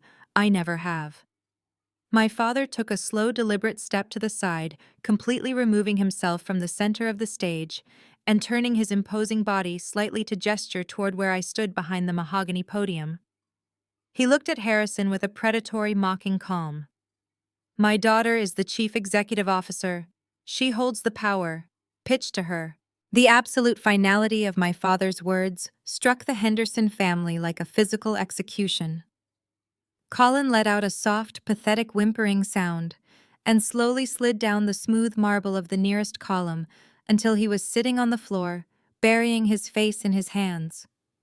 Beatrice remained completely immobilized in her ruined floral arrangement, staring at me with wide, unblinking eyes, as if I had suddenly transformed into a terrifying mythological creature. Trenton had never recovered from the moment my father identified me as his daughter. He was still on his knees near the ballroom entrance, one hand pressed against the floor to keep himself upright. When Jonathan publicly confirmed that I controlled the acquisition decision, Trenton's remaining resistance disappeared. He looked toward Harrison, but his father no longer had the authority to save him. He looked toward Beatrice, but she was consumed by her own panic. Finally, he looked at me. He began moving across the floor without standing. The guest stepped aside as he crawled toward the stage, dragging his dignity behind him. His expensive trousers collected dust from the hardwood. His hand slipped twice, but he continued until he reached the bottom step. He pulled himself upward, using the railing, and crossed the final distance on his knees. When he reached me, he seized the hem of my navy gown as though the fabric could anchor him to the life he had already destroyed. The arrogant, abusive husband who had violently struck my face just an hour ago was now a weeping, trembling mess of a man. Tears streamed rapidly down his flushed cheeks, leaving wet, shiny trails under the harsh glare of the chandelier lights. He reached out with trembling, sweaty fingers and grabbed the hem of my navy blue evening gown, clutching the expensive fabric as if it were the only life preserver in a violently churning ocean. Josephine. My beautiful, brilliant Josephine. Please, you have to forgive me. Trenton cried out, his voice practically choking on his own frantic sobs. I did not mean any of it. None of those terrible things I said were true. You have to believe me. He was unraveling, completely shedding every last ounce of his dignity in front of 330 of the most powerful people in the city. He looked up at me, his eyes red and swollen, desperately searching my face for any familiar sign of the weak, compliant woman he thought he had married. It was all my father. He babbled, his words stumbling over each other in a frantic, pathetic rush to assign blame. He pressured me into treating you that way. He told me I needed to be harsh, that I needed to keep you under control for the sake of the business. I never wanted to hurt you. You know I love you. I have always loved you. I just lost my temper earlier. It was the stress of the acquisition deal, the pressure of the company failing. I was not in my right mind. Please, baby, please. We can fix this. We can go away together, just the two of us, and start over. Do not do this to me. Do not destroy our marriage. I stared down at the pathetic creature weeping at my feet. I felt absolutely nothing for him. No pity, no lingering affection, not even anger. The dark swelling bruise on the side of my face pulsed with a dull, rhythmic ache, a constant physical reminder of his true nature. I looked at the man who had spent 3 years systematically attempting to break my spirit. The man who had raised his hand to me in a dark alleyway and ordered me thrown out like common garbage. I kept my posture impossibly rigid, my spine straight and my chin held high. I stared down at him with absolute ice in my eyes, completely unaffected by his sudden, desperate display of fake remorse. The crushing, heavy silence of the grand ballroom perfectly amplified his deeply humiliating groveling. I slowly reached into the silk pocket of my evening bag, my steady fingers wrapping securely around the small, heavy object I had been carrying with me all night. I looked down at the violent, pathetic man who had brutally slapped me exactly an hour ago, feeling complete peace. I have one final anniversary gift for you, Trenton. I raised my right hand and snapped my fingers. The sharp sound echoed through the silent ballroom like a gunshot. Instantly, one of my father's impeccably tailored corporate lawyers stepped out from the shadows near the edge of the stage. He moved with swift, clinical precision, carrying a sleek black leather folder tucked under his arm. He bypassed the weeping mess of a man on the floor, entirely stopping directly beside me. He handed me the folder with a respectful nod and stepped back into position. I looked down at the smooth leather, feeling the weight of their total ruin. I held the folder out toward Trenton. He stared at it as if it were a venomous snake preparing to strike. His chest heaved with panicked, shallow breaths. and his red eyes darted wildly between the black leather and my cold expression. "Take it, Trenton," I commanded softly. My voice left absolutely no room for negotiation. His trembling fingers slowly reached out his knuckles, stark white with strain, and he took the folder from my hands. It was heavy, packed thick with meticulously prepared legal documents that would systematically dismantle every single aspect of his incredibly arrogant and privileged life. "Open it," I instructed.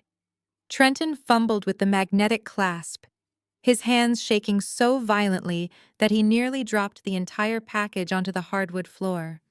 When he finally peeled the cover back, the harsh stage lights illuminated the thick stack of crisp, heavy white paper inside. The very first document was printed on premium legal stock, adorned with the imposing seal of the city's most ruthless divorce firm. His eyes desperately scanned the bold black text at the top of the page. He let out a strangled, terrified gasp, shaking his head in rapid, frantic denial as he read. "Those are fully expedited divorce papers," I explained, making sure my voice carried clearly to the hundreds of powerful guests watching our every move. "I filed them precisely 3 days ago, and a judge has already signed off on the expedited timeline." Trenton looked up at me, his face a mask of absolute horror. "Josephine, you cannot do this," he whimpered. "I am entitled to half of everything we share. I am your husband. I own half of your assets." A genuine freezing smile spread across my face as I watched his greedy, desperate mind frantically try to calculate everything. "You own absolutely nothing, Trenton," I stated simply. "Look at the second page." His shaking fingers peeled back the divorce filing to reveal a heavily redacted legal contract. It was an ironclad prenuptial agreement drafted by the finest legal minds at Carmichael Holdings. His signature was scrawled boldly across the bottom line. "I do not understand," he choked out, hot tears spilling down his cheeks. "I never signed a prenup. We never discussed this." "You had me sign routine tax documents during our first year of marriage," I reminded him. "You never read a single thing that you ever signed. You were always far too arrogant and far too lazy to actually review the paperwork I placed on your desk." I continued, my voice dripping with absolute disdain. "You assumed I was just your quiet, obedient little bookkeeper handling the boring administrative chores you felt were beneath you. You blindly signed away every single right to any marital assets, any spousal support, and any claim to the Carmichael empire. You walk away from this marriage with exactly the same amount of wealth you possessed when you first found me. You have absolutely nothing." Trenton let out a loud, agonizing wail. "Oy." Trenton let out a loud. He clutched the divorce papers against his chest, rocking back and forth on his knees like a broken child. The reality of his complete financial isolation was finally crushing his spirit. But I was not finished delivering his anniversary present. The destruction of our marriage was simply just the warm-up act. "Keep reading, Trenton," I commanded, my tone turning sharper, harder. "There is more inside that folder, and it concerns your entire family." Trenton flinched, terrified to look at the next page. He slowly moved the divorce papers aside, revealing the thick stack of financial documents waiting underneath them. "Those are official notices of immediate foreclosure," I announced, letting the words roll over the completely dead silent ballroom. The collective gasp from the elite audience was intoxicating. Harrison, who was still trapped near the mahogany entrance doors behind my father's massive security guards, let out a choked cry. "What did you just do?" Harrison screamed, his face turning an alarming shade of purple as he struggled weakly against the wall of solid muscle containing him. "What are those papers, Josephine?" I kept my eyes locked on Trenton as I answered his father's desperate, panicked question with absolute chilling clarity. "You have defaulted on every major corporate loan keeping your failing logistics empire afloat," I explained smoothly. "For the past 6 months, your creditors have been quietly preparing to seize your assets. You thought you could stall them. You thought you could use this magnificent anniversary gala to secure a massive Carmichael acquisition and use my father's capital to pay off your staggering debts. You lied to the banks, you lied to your investors, and you lied to yourselves." But the banks finally lost their patience. They decided to auction off your toxic debt to the very highest available bidder. And who do you think purchased that debt? I asked, tilting my head slightly as I watched the final shred of hope drain from Trenton's bloodshot eyes. Carmichael Holdings bought every single one of your outstanding loans at exactly 8 o'clock early this morning. We own your debts, Trenton. We own the massive logistics warehouses you use to run your fraudulent shipping operations. We own the fleet of transport trucks you falsely claimed on your asset evaluations. And most importantly, we own the sprawling, opulent family estate that your mother and father are currently living in. You own nothing now. The silence in the grand ballroom was so profound that I could clearly hear the sound of Beatrice weeping violently in the lobby. She had heard everything through the open mahogany doors. The Henderson family had spent decades cultivating an image of untouchable aristocratic wealth, looking down their noses at anyone they deemed inferior.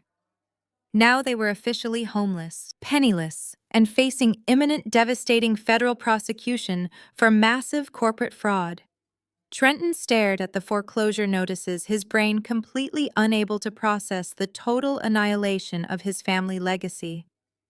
He looked at the Carmichael Holdings seal stamped on the documents. "You took everything," Trenton whispered, his voice completely hollowed out, stripped of its usual cruelty and arrogance. "You planned this from the very beginning." "I did not take anything that you did not freely hand over through your own blinding greed," I replied coldly. "You spent 3 years treating me like an unwanted, pathetic stray dog. You mocked my clothes, you insulted my intelligence, and you allowed your father and your brother to belittle me at every single family dinner. You ordered security to drag me into a dirty alleyway and struck my face because you thought I was weak and entirely defenseless." I took a slow, deliberate step backward, standing shoulder to shoulder with my powerful father.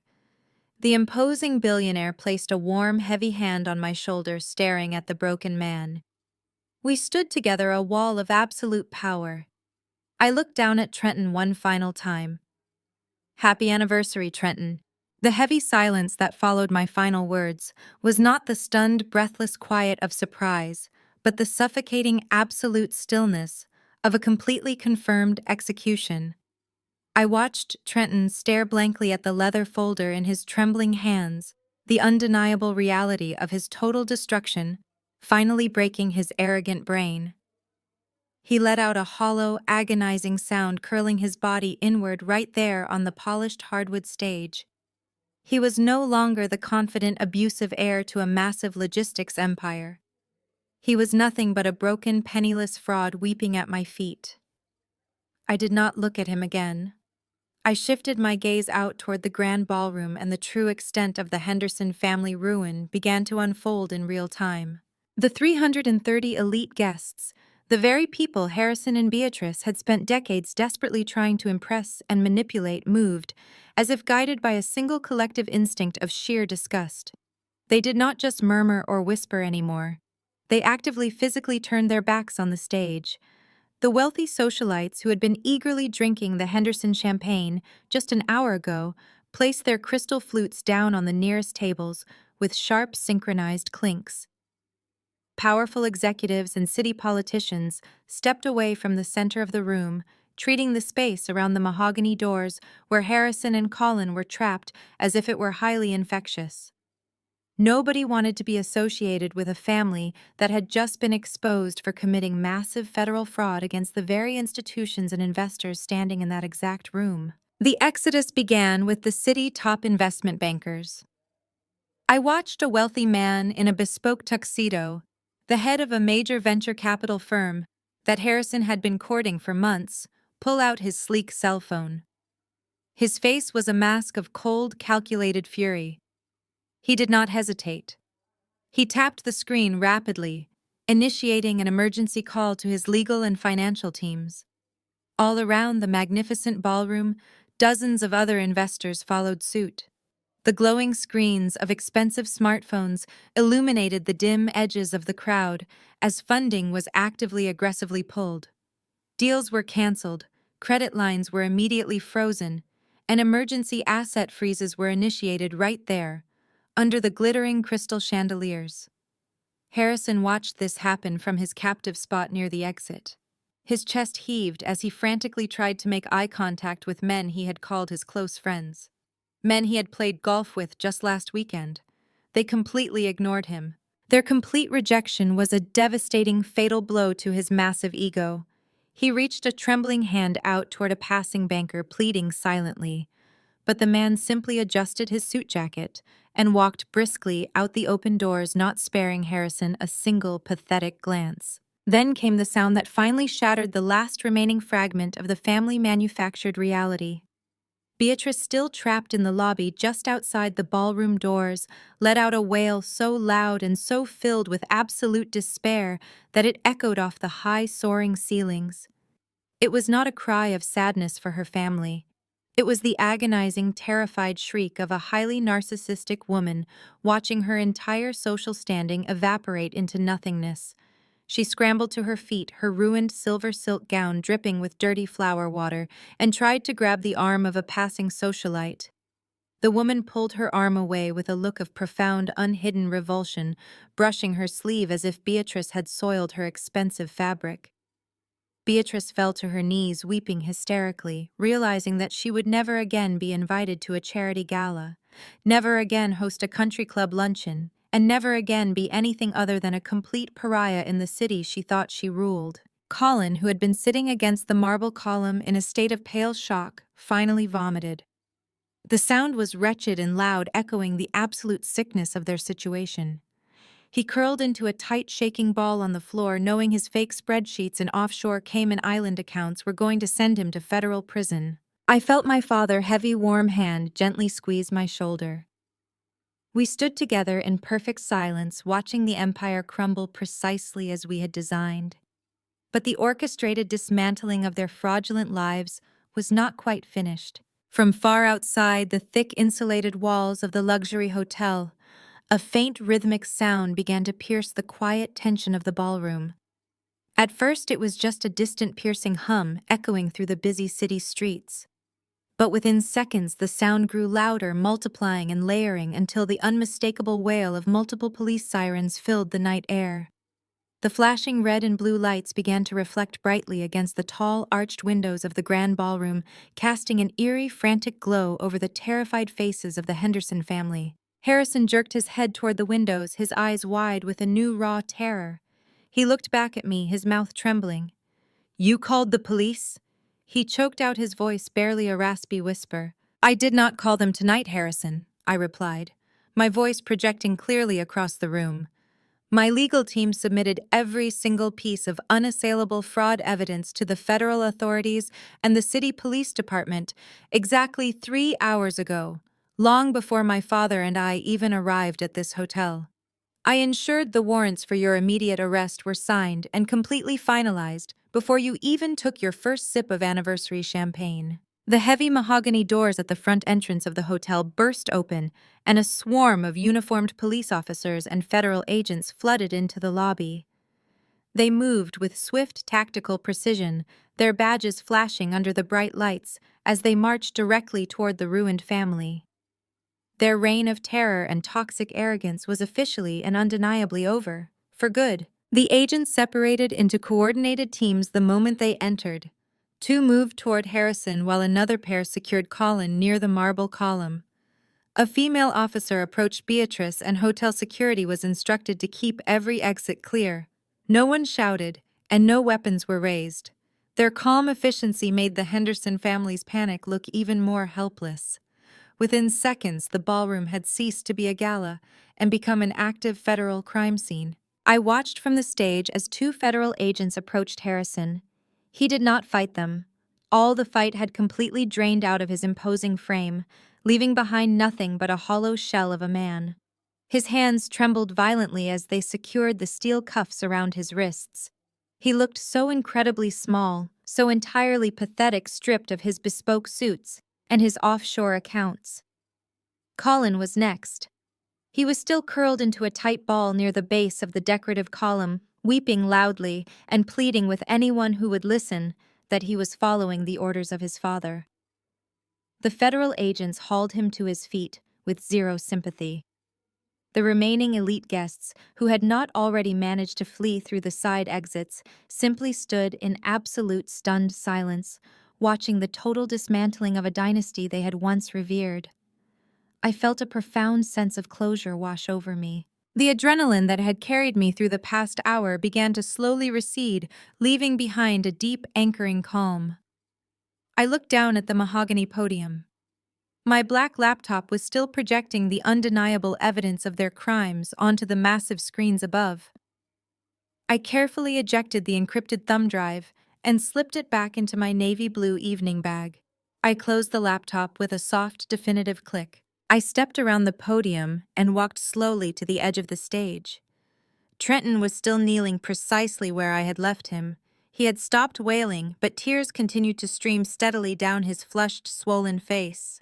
He looked up at me as I approached, his bloodshot eyes searching mine for a flicker of the weak, compliant woman he thought he had married. He found absolutely nothing. I did not yell at him. I felt no desire to gloat or to hurl insults. The absolute devastation of his reality was far more punishing than any words I could ever construct. I reached out and gently removed the microphone from the stand. The cold metal felt heavy in my hand. I crouched down just slightly, bringing myself closer to his level. I extended my arm and pressed the microphone into his trembling, sweaty palm. He grasped it instinctively, his fingers wrapping around the metal as if it were a lifeline. I looked deeply into his eyes, wanting him to fully understand the permanence of this moment. "You always loved having an audience, Trenton," I said, my voice barely above a whisper, yet carrying absolute authority. "You always loved being the center of attention while you made me feel entirely invisible.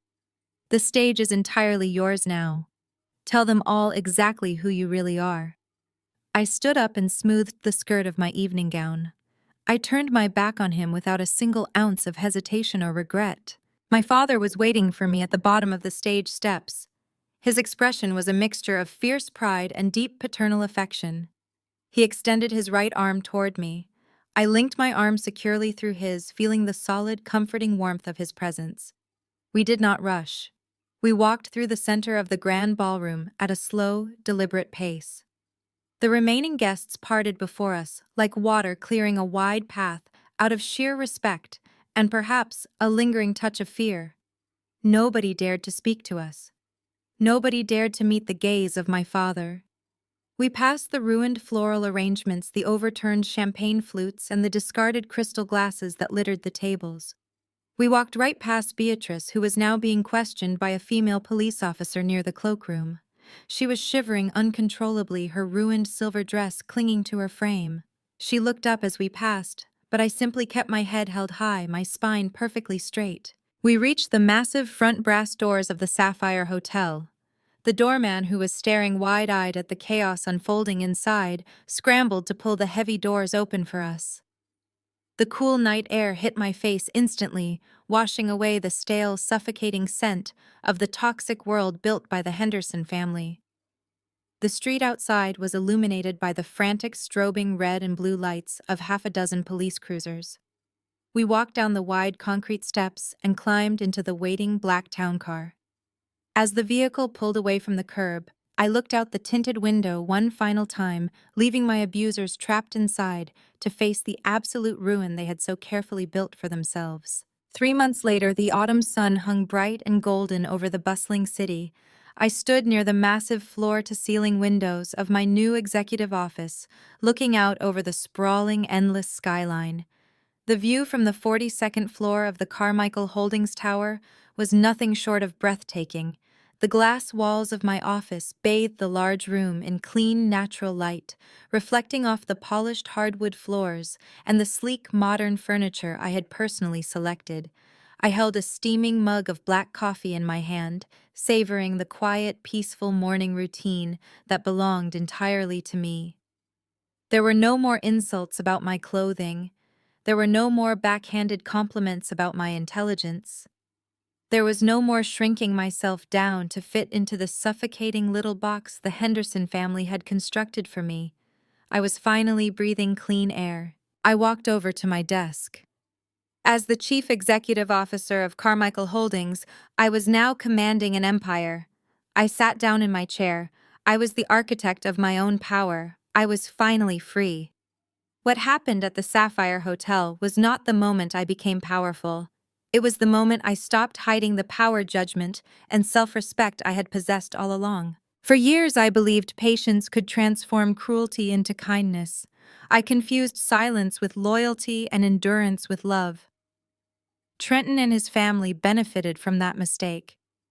Every time I accepted an insult to preserve the marriage, they interpreted my restraint as permission to go further. Leaving them did not erase what happened. The bruise faded, but the memory of that ballroom remained. It reminded me that no relationship deserves protection after it begins demanding the destruction of your dignity. Elusive, CEO of Carmichael Hold, my father did not reclaim my life for me. He arrived when I called, stood beside me, and respected my decision to finish the confrontation on my own terms. That distinction mattered. Real support does not replace your voice. It gives you enough safety to use it. The greatest change was not the office, the title, or the financial empire beneath my control. It was waking each morning without preparing myself for someone else's contempt. It was choosing clothes without wondering whether Harrison would mock them. It was making decisions without asking whether Trenton would punish me for appearing too independent. Freedom was quieter than revenge. It was a locked door they could no longer enter, a future they could no longer control, and a life in which I never again had to become smaller so that cruel people could pretend to be powerful. Have you ever had to stand up to toxic family dynamics, or prove your worth to those who constantly underestimated you? How did you find the courage to rewrite your own story and claim your independence? Share your experiences in the comments below. If this journey of reclaiming power resonated with you, please hit the like button and subscribe for more empowering stories of triumph and self-discovery.